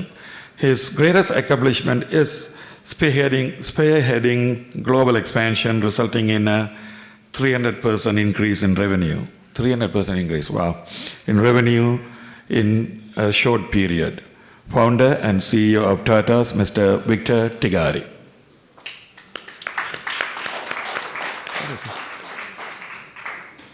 Oh, hi, good morning all. Hi. நான் கேட்குறது கேட்குதா? Yes. Hi, good morning all. நாங்கள் இன்றைக்கு நிறைய ஆப்பர்ச்சுனிட்டியே பார்ப்போம்னு யோசிக்கிறேன். இந்த டைமும் கொஞ்சம் காணாமல் இருக்கிறபடியால் எப்பயுமே நாங்கள் சில விஷயங்கள் டிஃபிகல்ட்டியை கதைக்கிறோம். நாங்கள் அப்போ இந்த மாதிரி டிஃபிகல்ட்டியாக கதைக்காமல் டிரெக்டாக என்னென்ன ஆப்பர்ச்சுனிட்டிஸ் எங்கள்கிட்ட இருக்குது அல்லது நாங்கள் என்ன ஆப்பர்ச்சுனிட்டிஸை க்ரியேட் பண்ணியிருக்கிறோம் என்றதை பார்ப்போம். பார்க்க முதல் எங்களோட ஆப்பர்ச்சுனிட்டி, அதாவது நான் ஒரு இன்வென்டர்னு சொன்னால் என்னுடைய இன்வென்ஷன் என்னென்னு சொன்னால் எங்களோட பல்மேரா ஃப்ரூட்டில் இருந்து நான் ஒரு வைன், அதோட சாராயம், ஸ்பிரிட், இது ரெண்டையும் கண்டுபிடிச்சிருக்கிறோம். ஸோ இந்த இன்வென்ஷனுக்கு நாங்கள் பேட்டன்ஸ் எடுத்திருக்கிறோம், பேட்டன் ரைட்ஸ் எடுத்திருக்கிறோம்.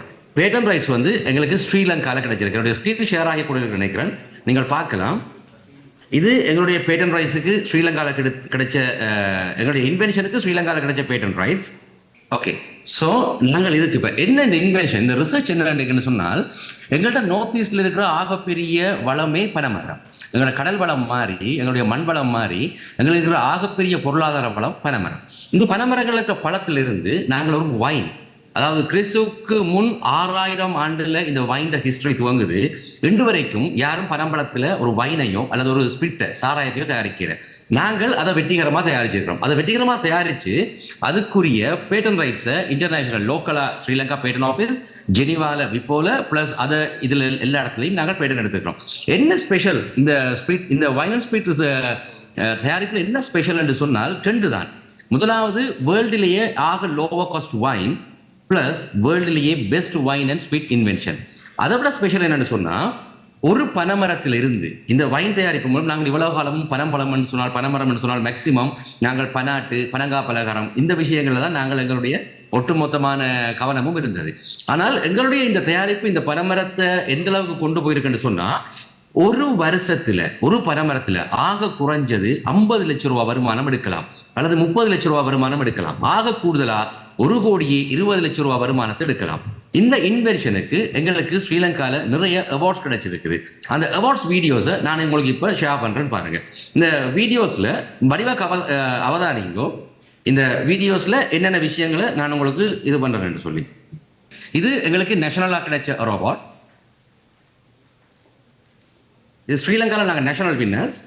ஸோ இப்போ நாங்கள் இதுதான் அந்த கிடைச்ச அவார்ட்ஸ், நீங்கள் பார்க்கலாம். இந்த வைன் பாட்டில் எடுத்துருக்கோம். ஸோ இவ்வளவு காலமும் எங்களுடைய ஆட்களுக்கு ஒரு பெரிய பிரச்சனை இருந்தது. இங்க வடக்கு கிழக்குல எண்ணத்தை நாங்கள் இன்வெஸ்ட் பண்றது, எதை நம்பி இன்வெஸ்ட் பண்றது, அல்லது எதுக்கு மார்க்கெட் இருக்குது, அல்லது லார்ஜ் ஸ்கேல்ல இன்வெஸ்ட் பண்றதுக்கு ஏதாவது ப்ரொடக்ட்ஸ் இருக்குதா, அல்லது ஏதாவது சர்வீஸ் இருக்குதான்னு ஒரு பெரிய பிரச்சனை இருந்தது. இந்த அவ்வளவு பிரச்சனைக்கும் நாங்கள் எங்களுடைய இன்வென்ஷன் இன்றைக்கு தீர்வு கண்டிருக்கிறோம். தீர்வு கண்டது மட்டும் இல்லாம இதுல முதல் கட்ட நடவடிக்கையா நாங்கள் வடக்குல, அதாவது யாழ்ப்பாணம் அச்சுவேலியில் இருக்கிற கைத்தொழில் பேட்டையில வடமாகாணத்திலேயே ஆகப்பெரிய ஒரு ஃபேக்டரியை நாங்கள் கட்டியிருக்கிறோம். அதுதான் இதுவரைக்கும் வடமாகாணத்தில் கட்டப்பட்ட ஒரே பில்டிங்கா ஆகப்பெரிய ஃபேக்டரியா கட்டியிருக்கிறோம். அதை விட இலங்கையிலேயே கட்டப்பட்ட ஆகப்பெரிய வைனரி, நாட் டிஸ்டிலரி, ஆகப்பெரிய வைனரி. அதை நான் உங்களுக்கு ஷேர் பண்றேன். அந்த ஸ்லைடையும் ஒரு நீங்க பார்க்கலாம். ஸோ நாங்கள் அப்ப இன்றைக்கு இந்த இன்வென்ஷன், அதாவது இந்த கண்டுபிடிப்பு மூலமாக எங்களுக்கு ஒரு வருஷத்திலேயே ஆக குறைஞ்சது $5 பில்லியன் இன்கமை கொண்டு வரலாம். ஸோ அப்ப இன்றைக்கு இந்த இன்வென்ஷன் உங்களுக்கு என்ன வகையில் எங்களுக்கு நார்த் ஈஸ்டுக்கு இது பிரயோசனப்படுது என்று சொன்னால், ஒரு வருஷத்துல இந்த இன்வென்ஷன் காரணமாக ஒரு வருஷத்துல எங்களுக்கு ஆக குறைஞ்சது $5 பில்லியன் கொண்டு வரலாம். இந்த $5 பில்லியன் நான் சொல்றது மிகப்பெரிய அமௌண்ட். இது எப்படி சாத்தியம் நீங்க யோசிக்கலாம்.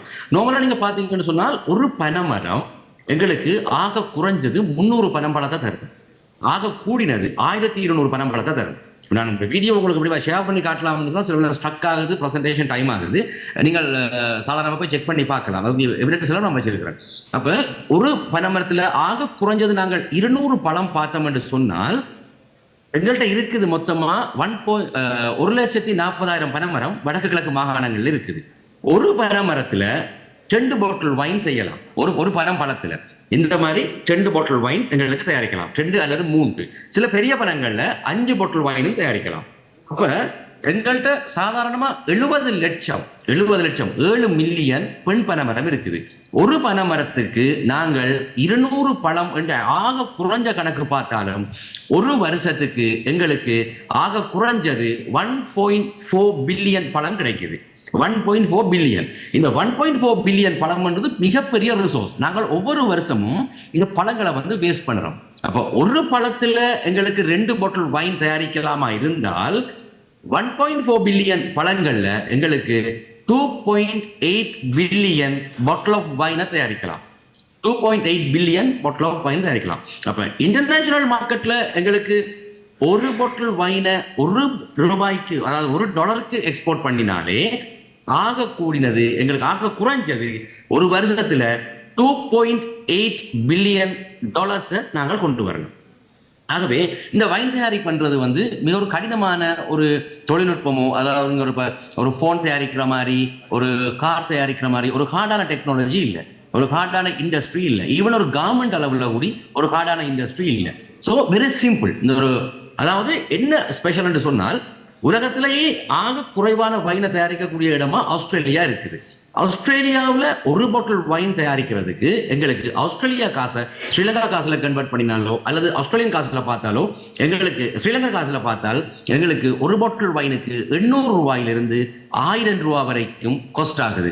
ஆனால் எங்களோட பனம்பழத்தில் இதே ஒரு பாட்டில் வைனை தயாரிக்க எங்களுக்கு அது வெறும் 100 ரூபாய் தான் காஸ்ட் ஆகுது. ஏன்னு சொன்னால் ஆக குறைஞ்சது ஒரு பாட்டில் வைனை தயாரிக்கிறதுக்கு 4 கிலோ கிரேப்ஸ் தேவை என்று சொன்னால் குறைஞ்சது 4 கிலோ கிரேப்ஸை கொண்டு வரதுக்கு இந்த அளவு கணக்கு தேவை. ஆனால் எங்களுக்கு ஒரு பாட்டில் வைனை தயாரிக்கிறதுக்கு அரைவாசி பனம்பழம் அல்லது காவாசி பனம்பழம் தான் தேவை. அப்போ ஆகவே நாங்கள் இவ்வளவு காலமும் இந்த பனம்பழங்களை வச்சு பனாட்டிலேயோ அல்லது பனங்கா பழங்கள் மாறி இன்றைக்கு நல்ல இன்வென்டர்ஸ், இனோவேட்டர்ஸ் பிளஸ் ஆண்டர்பிரினர்ஸ் இந்த மார்க்கெட்டுக்குள்ள இந்த இண்டஸ்ட்ரிக்குள்ள வந்து எங்களோட இண்டஸ்ட்ரியை நாங்கள் இன்னொரு புதிய பாதையை நோக்கி கொண்டு போறோம். நீங்க பாத்தீங்கன்னு சொன்னால் ஸ்ரீலங்கால டீ எக்ஸ்போர்ட் ரெவென்யூ எவ்வளவு கேட்டீங்கன்னு சொன்னால் அது $1.4 பில்லியன் தான் போன வருஷம். இந்த $1.4 பில்லியன் கொண்டு வரதுக்கு ஸ்ரீலங்கான டீ எக்ஸ்போர்ட் இண்டஸ்ட்ரிக்கு 150 வருஷத்துக்கு மேல போயிருக்கு. ஏனென்றால் 1860ஆம் ஆண்டு இலங்கையில டீ இண்டஸ்ட்ரி எக்ஸ்போர்ட் நோக்கி நகருது.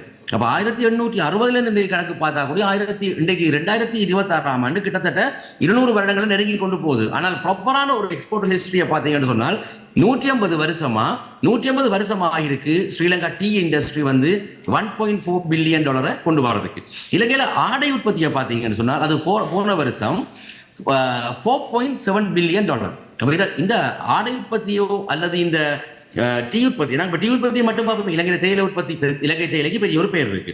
அப்ப இந்த தேயிலை உற்பத்தியில நாங்கள் கொண்டு வரதுக்கு இந்த 1.4 பில்லியனை கொண்டு வரதுக்கு ஒரு அரசாங்கம், ஒரு பெரிய அளவுல 2 மினிஸ்ட்ரி, தொண்டமானச பக்கமா அங்கான 3 அரசியல் கட்சி, இந்தியால மத்தியில 3 அரசியல் கட்சி, 20 மிகப்பெரிய நிறுவனங்கள், 20 அல்லது 40 தொடக்கம் மிகப்பெரிய தேயிலை நிறுவனங்கள், 200 சின்ன தேயிலை நிறுவனங்கள், 1,60,000க்கும் மேற்பட்ட தேயிலை தொழிலாளர்கள், அவங்களோட சம்பள பிரச்சனை, அவங்களோட குழாவை கொட்டு பிரச்சனை, புலி கடிக்கிற பிரச்சனை, இப்படி நிறைய பிரச்சனைகளை சந்திச்சு தான் கடைசியா அவங்க அந்த $1.4 பில்லியன் ஸ்ரீலங்காவுக்கு கொண்டு வராங்க. ஆனால் இதே $1.4 பில்லியன் நாங்கள் ஸ்ரீலங்காவுக்கு கொண்டு வரணும்னால் ஒன்றுதான் செய்ய வேண்டியது, எங்களோட பனமரங்களில் விழுந்த பனம்பழங்களை கவனமா புறக்கி கொண்டு எங்களோட ஃபேக்டரிக்கு தராது. இவ்வளவுதான். ஏனால் வைன், அதாவது இந்த வைன் இண்டஸ்ட்ரியில எங்களோட ஃபேக்டரிக்கு தொழிலாளர்கள் எடுக்க வேணும்னா கூடி எங்களுக்கு 98% அன்ஸ்கில் லேபர்ஸ், பயிற்றப்படாத தொழிலாளர்கள் அல்லது சிறந்த தேர்ச்சி அடையாத தொழிலாளர்கள் நாங்கள் வேலை கொடுக்கலாம். அதே மாதிரி எல்டரி பீப்புளுக்கு நாங்கள் வேலை கொடுக்கலாம். என்னன்னு சொன்னால் எங்களோட வைன் தயாரிப்பில் பிரதானமான வேலைகளே பனம்பழத்தை உரிக்கிறதும் புளிகிறதும் கலக்கிறதும். ஆகவே ஒரு கவர்மெண்ட்ஸில் ஒரு வைக்கிறதுக்கே நுட்பமான தையல் தொழிலாளர்கள் தேவை. ஒரு செல்போன் கம்பெனியை வச்சிருந்தால் மிகப்பெரிய ஒரு ஸ்கில் லேபர்ஸ் தேவை. எங்களுக்கு அந்த பிரச்சனையும் இல்லை. ஸோ அப்போ எங்களோட இந்த இன்வென்ஷன் இன்றைக்கு ஒரு இலகுவான ஒரு நடைமுறையை எல்லாரையும் நம்பி இன்வெஸ்ட் பண்ணக்கூடிய ஒரு நிலைமையை வடக்கு கிழக்குல உருவாக்கி இருக்குது. அப்ப எங்கள்கிட்ட இருக்கிற இந்த நேச்சுரல் அபண்டன்ட் ரிசோர்ஸ், இந்த நேச்சுரல் அபண்டன்ட் ரிசோர்ஸை நாங்கள் சரியா யூஸ் பண்ணோம்னு சொன்னால் எங்களுக்கு ஆகப்பெரிய வருமானம் எங்களுடைய வடக்கு கிழக்கு மாகாணத்திலிருந்து இலகுவாக நாங்கள் பெற்றுக்கொள்ளக்கூடிய இருக்கும். இப்போ நாங்கள் அடுத்த 10 வருஷத்துக்குள்ள இதுக்குரிய ப்ரொசீஜரை 2 ஆக்ஷன் பிளானா கொண்டு போறோம். அடுத்த 10 வருஷத்துக்குள்ள எங்களோட பிளான் என்னன்னு சொன்னால், இப்ப நாங்கள் கட்டி இருக்கிற மாதிரி கிட்டத்தட்ட 300 பில்டிங், அதாவது 350 ஃபேக்டரி பில்டிங் வடக்கு கிழக்கு முழுக்க கட்ட போறோம்.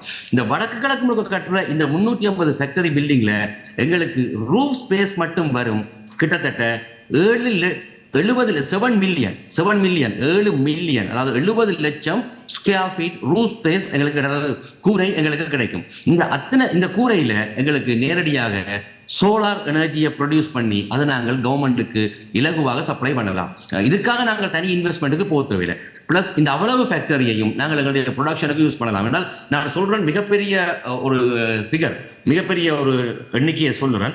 அப்ப இதை கொண்டு வரணும் என்றால் எங்களுக்கு கண்டிப்பாக நேரடியாக நாங்கள் எங்களுடைய சொந்த முதலீடு, அதாவது ஒரு பிரைவேட் பப்ளிக் பார்ட்னர்ஷிப்ல போய் நாங்கள் ஒரு 300க்கும் மேற்பட்ட தொழிற்சாலைகளை இங்கே கட்டணும்.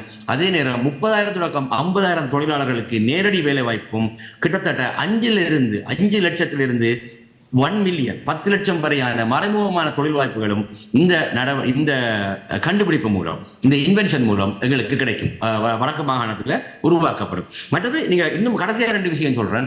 இவ்வளவு பெரிய வைனை தயாரிச்சு இவ்வளவு பெரிய வேர்ல்ட்ல விற்கலும் என்று கேட்டால் நிச்சயமா விற்கலும். அதுக்குரிய நீங்க அத்தனை தடவையும் அடிச்சு பாருங்க. உலகத்துல தேயிலையிட மார்க்கெட் ஷேர், அதாவது உலக தேயிலையிட மார்க்கெட் ஷேர் நீங்க எவ்வளவு அடிச்சீங்கன்னு சொன்னால் அது 79 இருந்து $100 பில்லியன். அதில் மார்க்கெட் ஷேர் அவ்வளவுதான். 2வது சீ ஃபுட் மார்க்கெட் ஷேர் எவ்வளவு பார்த்தீங்கன்னு சொன்னால் அது 350 இருந்து 356 பில்லியன், $400 பில்லியன். இந்த ஸ்மார்ட் போன்ஸ் நாங்கள் பாவிக்கிற இந்த ஸ்மார்ட் போன்ஸ்ல மார்க்கெட் ஷேர் எவ்வளவு பார்த்தீங்கன்னு சொன்னால் அது 800 இருந்து $1000 பில்லியன். அதே நேரம் நீங்க ஆல்கஹாலுக்குரிய மார்க்கெட் ஷேர் எவ்வளவு மார்க்கெட் ஷேர் எவ்வளவு பார்த்தீங்கன்னு சொன்னால் அது $4000 பில்லியன். $4000 பில்லியன். நீங்க எதிர்பார்க்க மாட்டீங்க இந்த உலகத்திலேயே ஆகப்பெரிய மார்க்கெட் ஷேர் உள்ள ஒரு ப்ராடக்ட் நீங்க எதுன்னு கேட்டீங்கன்னு சொன்னால் தங்கத்துக்கு பிறகு வாகனத்துக்கு பிறகு அது ஆல்கஹால் தான். ஈவன் மெடிசினே அவ்வளவு பெருசு இல்லை. ஆகவே ஆல்கஹால் வேர்ல்டு நீங்க கூட கூகுள் அடிச்சு பார்க்கலாம். குளோபல் மார்க்கெட் ஷேர் ஆல்கஹாலுக்கு எவ்வளவு, தேயிலைக்கு எவ்வளவு, சீ ஃபுட்டுக்கு எவ்வளவு, தேங்காய்க்கு எவ்வளவு, இன்னும் அடிச்சு பார்க்கலாம். ஆகவே உலகத்துல இந்த பெரிய மார்க்கெட் ஷேர் எங்களுக்கு இன்றைக்கு ஈஸி இலகுவா. அதை விட என்ன ஸ்பெஷல் சொன்னால் உலக சந்தையில ஒரு போத்தல் வைனை தயாரிக்கிறதுக்கு எங்களுக்கு $5 அல்லது $1 $5 போகுதுன்னு சொன்னால் எங்களுக்கு ஒரு போத்தல் வைனை தயாரிக்கிறதுக்கு ஆக போகுது $3, அதாவது $100, $0.3. ஆகவே $100 தயாரிக்கிற இந்த வைனை எங்களுக்கு இலகுவா உலக மார்க்கெட்ல $1000 சிம்பிளா விற்பனை செய்யலாம். அதுலயும் நாங்கள் வைன் மட்டும் இல்லை, என்னுடைய 3 வகையான பொருட்கள் இருக்கு. எடுக்குமா? அதுல ஒன்று இது வைன், நாங்கள் இது நேரடியாக வைனா தயாரிச்சிருக்கிறோம். இதை ப்ரொசக்கோ, இதை ஷெரியா தயாரிச்சிருக்கிறோம், ஷெரி வைனா தயாரிச்சிருக்கிறோம். இதை ப்ரொசக்கோவா தயாரிச்சிருக்கிறோம். அதை விட ஸ்பிரிட்டும் தயாரிச்சிருக்கிறோம். ஸோ ஆகவே மிக இலகுவாக்கி இருக்கிறோம். ஒரு நம்பகமான இண்டஸ்ட்ரி இலகுவாக வரது. உங்களுக்கு தெரியும் இந்த லிக்கர் பிசினஸ் உலகத்துல எங்கேயுமே லொஸ்ட் ஆகாது. எனவே வாய்ப்பை தந்த எல்லாருக்கும் நன்றியை தெரிவித்துக் கொண்டு மேலதிகமாக எங்களுடைய வெப்சைட் இதுக்கு tatas.com அல்லது palmerafruitwine.com அல்லது tatas.com எங்களுடைய தொடர்பு இலக்கங்கள் எல்லாம் இருக்குது. நேரடியாக நீங்கள் முதலிடலாம். வாய்ப்பை தந்ததற்கு நன்றி. இதுபோல இந்த மாநாடுகள் வெற்றிகரமாக நடைபெற என்னுடைய வாழ்த்துக்கள்.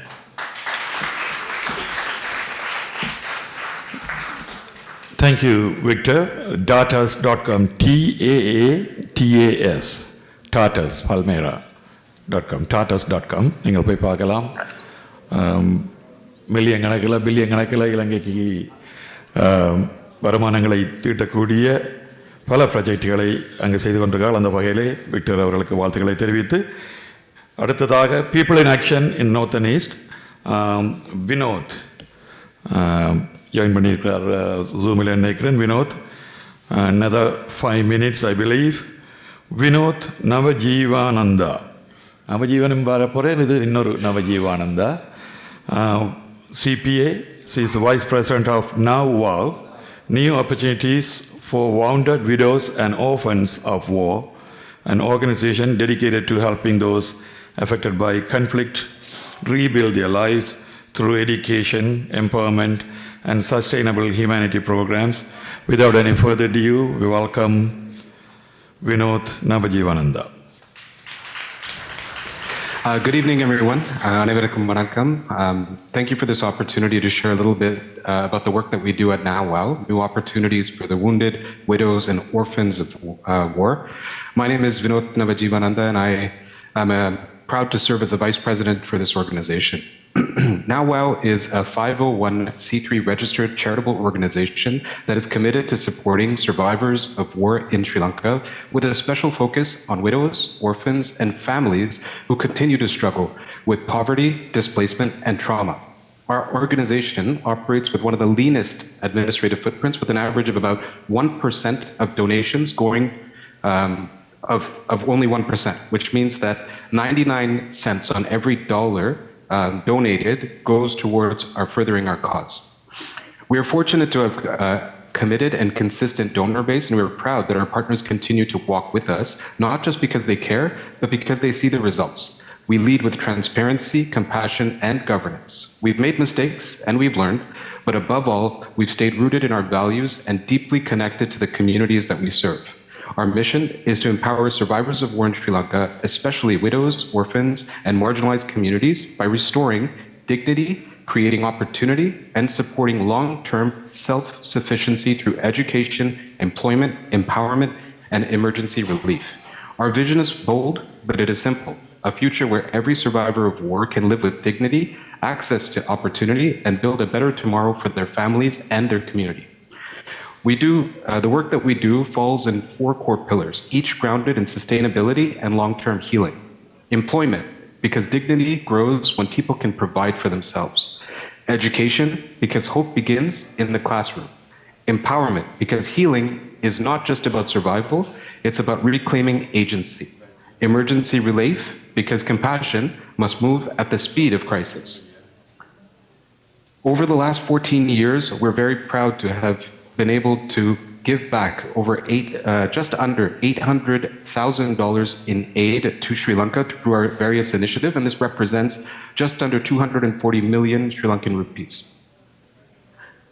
In terms of employment at Now, we know that employment is more than a paycheck, that it's a pathway to dignity, stability, and agency. And one of our proudest achievements is our integrated farm project in Mullaitivu. This is not just a farm, but a livelihood engine. The farm currently has 17 cows, 4 that are producing 20 to 25 liters of milk per day, and we expect a growth in the herd size as 12 more cows are pregnant.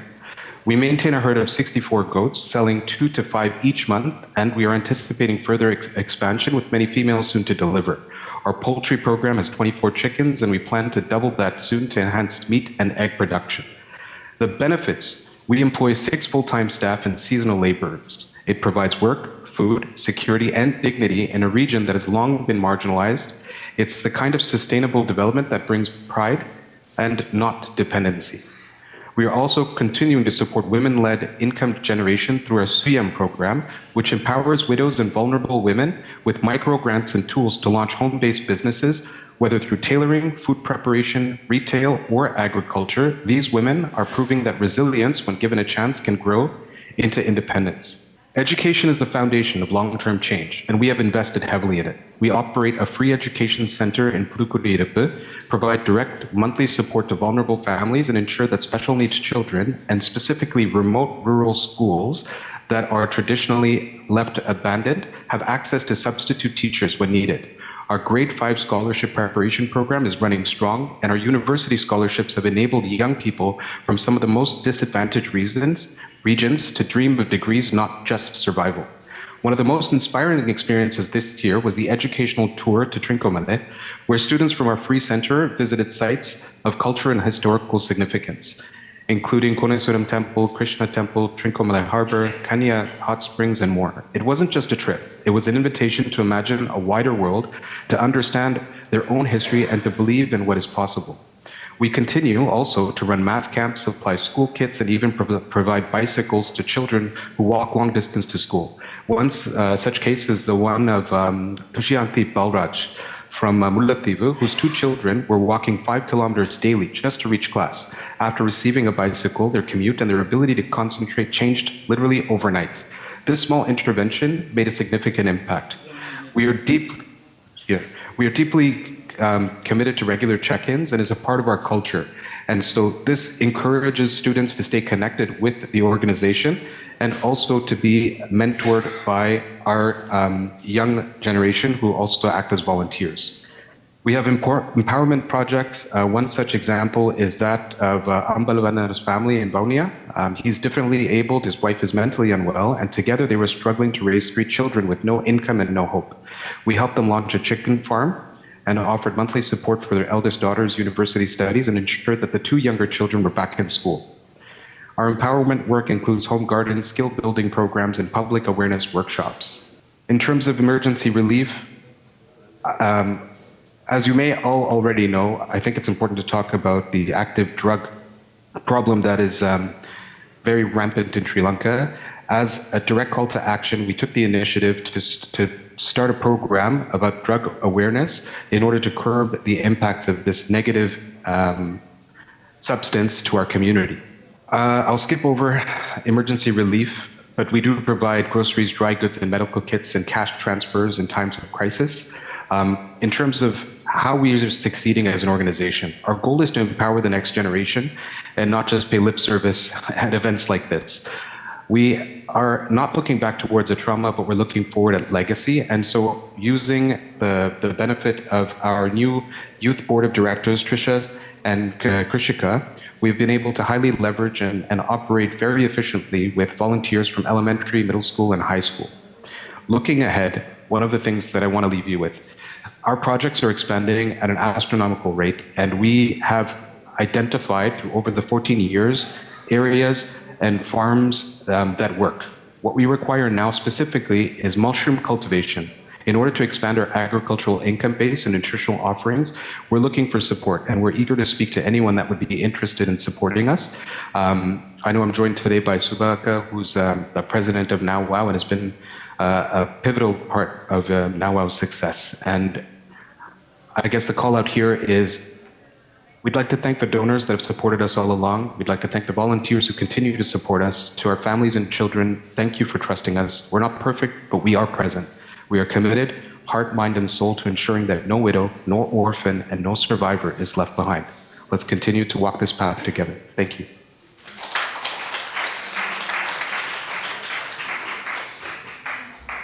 Thank you, Vinod, for that excellent presentation. I hope we had more time so you could have gone through all the slides, but unfortunately, the time is ticking now here at the venue.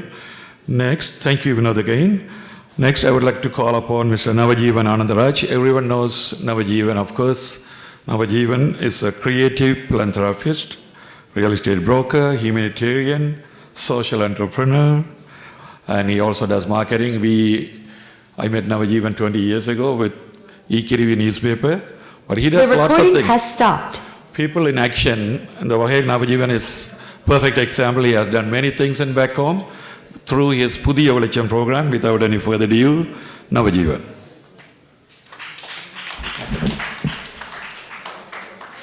வணக்கம். முதல்ல ஒரு குட்டி கதையோடு ஆரம்பிக்கிறேன். 2011 என்ற ஒரு இவெண்ட்டுக்கு கோபிநாத் அவர்களை speech பண்ண கூப்பிட்டுருந்தேன் நான். அவர் ஒரு 11,000 ரூபா சார்ஜ் பண்ணியிருந்தவர். அப்போ எவ்வளோ நேரம் ஸ்பீச் பண்ணுவீங்கன்ட்டு கேட்டேன். அவர் 20 மினிட்ஸ்ன்னு சொன்னவர்.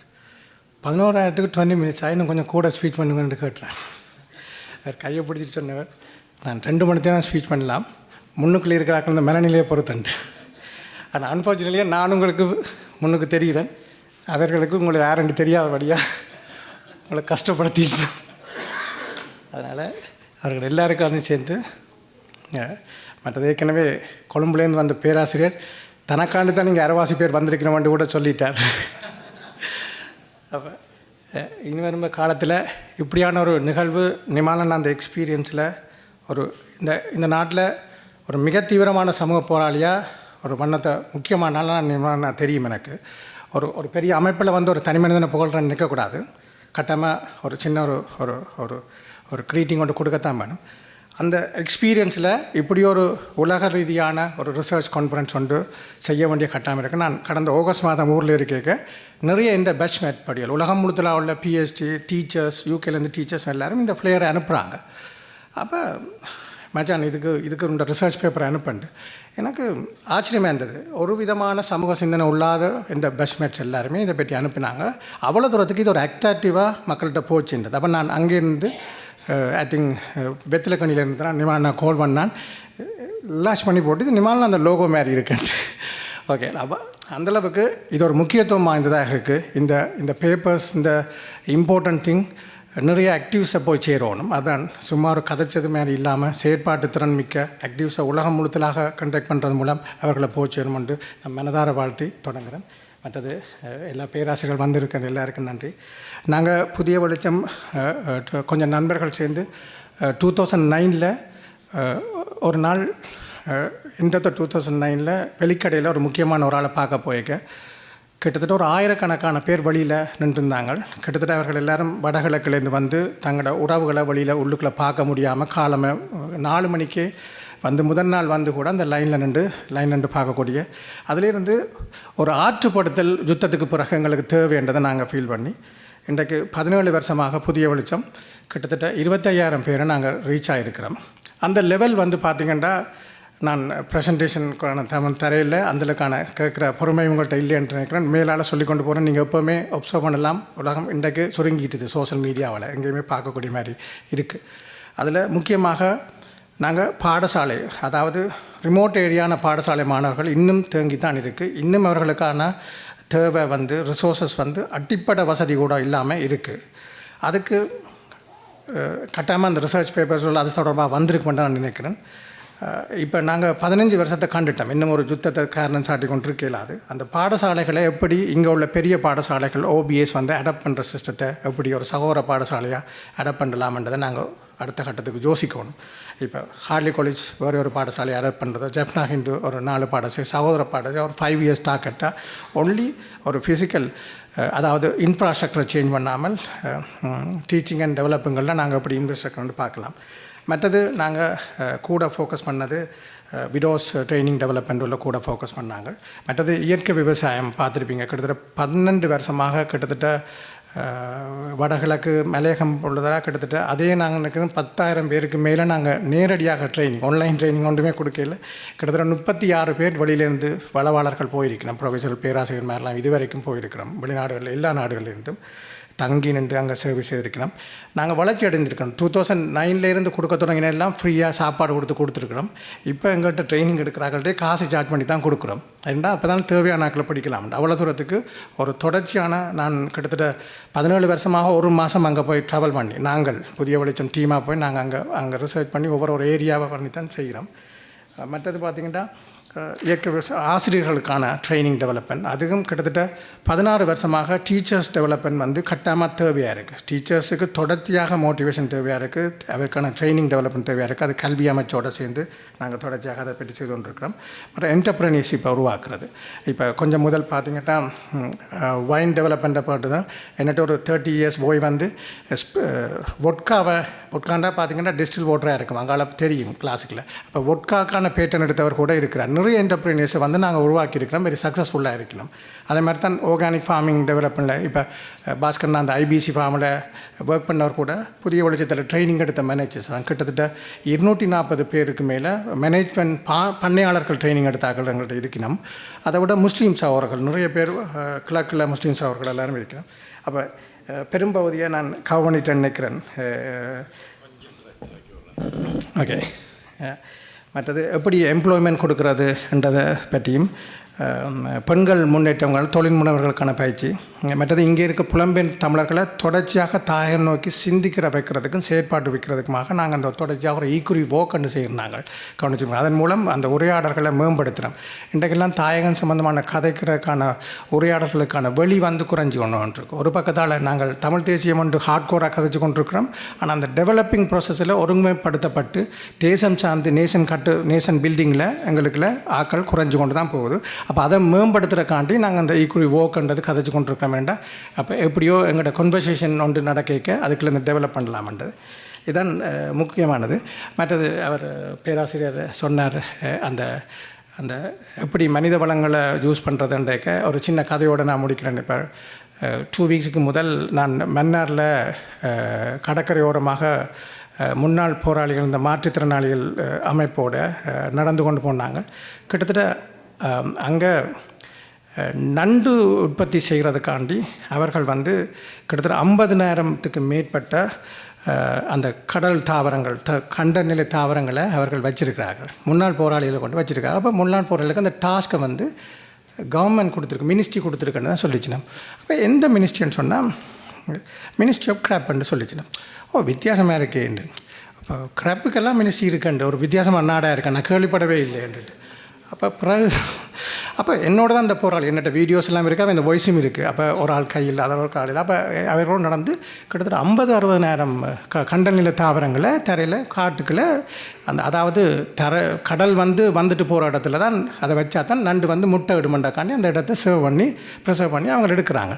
அப்போ ஒரு முன்னாள் போராளிகள் இந்த ஒரு NGO அமைப்பை எப்படி மினிஸ்ட்ரி ஆஃப் கிராப்ன்ற ஒரு ரெஸ்டாரண்ட் அது கொழும்புல இருக்கிற ரெஸ்டாரண்ட், அதை வந்து எப்படி யூஸ் பண்ணுறாங்கன்னு பாருங்கள். அவங்களுக்கு அப்படித்தான் எடுக்கேட் பண்ணிப்பட்டிருக்கு, அப்படித்தான் ப்ரெசென்ட் பண்ணிப்பட்டிருக்கு, அப்படித்தான் ஃபண்ட் பண்ணிப்பட்டிருக்கு. அப்போ எங்களோட மனித வளங்களை பாருங்க, அதுவும் ப்ரொடக்டிவான மனித வளம். முன்னாள் போராளின்றது ஒரு ப்ரொடக்டிவான மேன் ரிசோர்ஸஸ் ஆனது எப்படி யூஸ் பண்ணுறேன்றது. அப்போ நாங்கள் அந்த இடத்துல எல்லாத்தையும் நிறைய தவறி விட்டோம். அந்த ஒருங்கமைப்பு வடகிழக்கு ரிசோர்ஸஸை மனித வளத்தை எல்லாத்தையும் கூட்டமைப்பாக நாங்கள் இவ்வளகலம் தவறிவிட்டோம் தான். ஆனால் ஒன்றும் பிந்தி போயில்லை ஒரு என்றதை சொல்லிக்கொண்டு എൻ്റെ പേര് നവജീവൻ. പുതിയ വെളിച്ചമോ അത് ഈ കുരുവിയോണ്ട് നിങ്ങൾ റിസർച്ച് பண்ணலாம். நன்றி.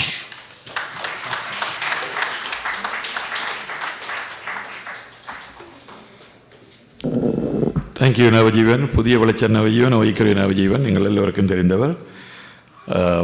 புலத்திலே பல வேலை திட்டங்களை செய்பவர்கள் தான் இப்போ கடைசியாக பேசியவர்கள். இன்னும் பலர் அடுத்தடுத்த கான்ஃபரன்ஸில் பேசுவார்கள். இப்பொழுது முக்கியமான ஒருவரை நான் அறிமுகம் செய்ய இருக்கின்றேன்.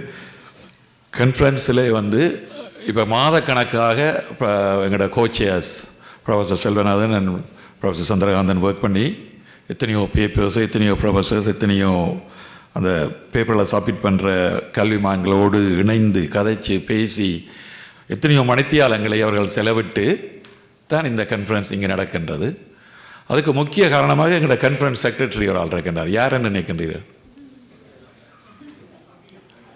ஆஃப்கோர்ஸ் அபினாவும் அதே அளவு நேரத்தை இங்கு போட்டு தன் வேலை ஒரு பக்கம் இருக்கத்தக்கதாகவும் அதை விட்டு இங்கு எங்களோடு ப்ரொஃபஸர்மாரோடு எங்களோடு எல்லாம் மெனக்கட்டு நிறைய வேலை திட்டங்களை செய்திருக்கிறார். இப்பொழுது அவர் வருகிறார். ஒரு அபினா பற்றி ஒரு சின்ன ஒரு ஸ்கிரிப்ட் வச்சிருக்கேன் நான். Abina Nimalraj is the conference secretary for this year's International Research Conference. He has a background in community engagement and public service with the experience supporting events in both government and non-profit sectors.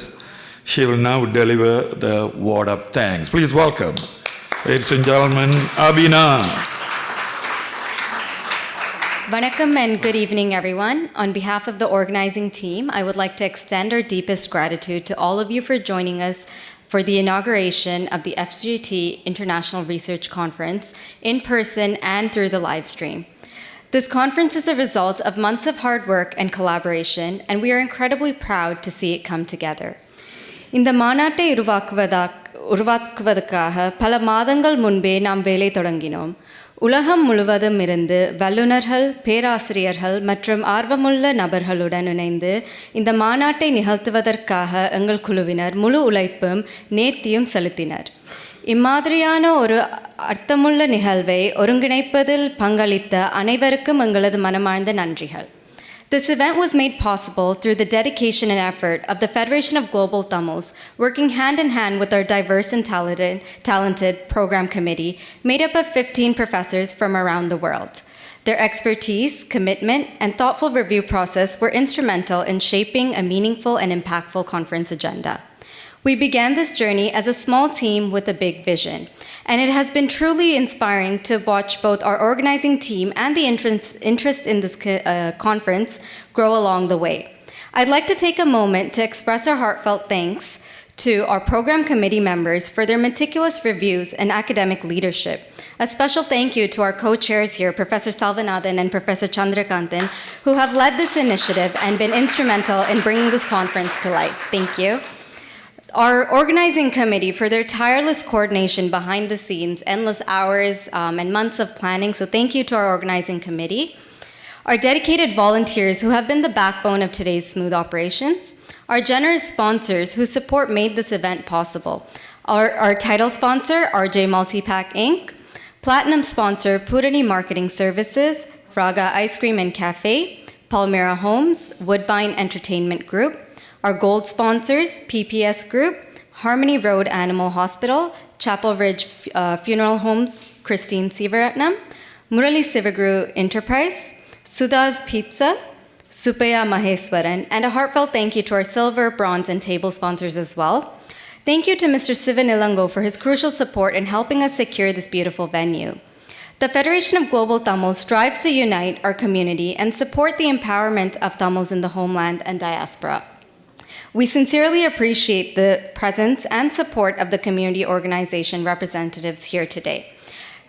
The National Council of Canadian Tamils, Canadian Tamil Congress, and the Canadian Tamil Chamber of Commerce.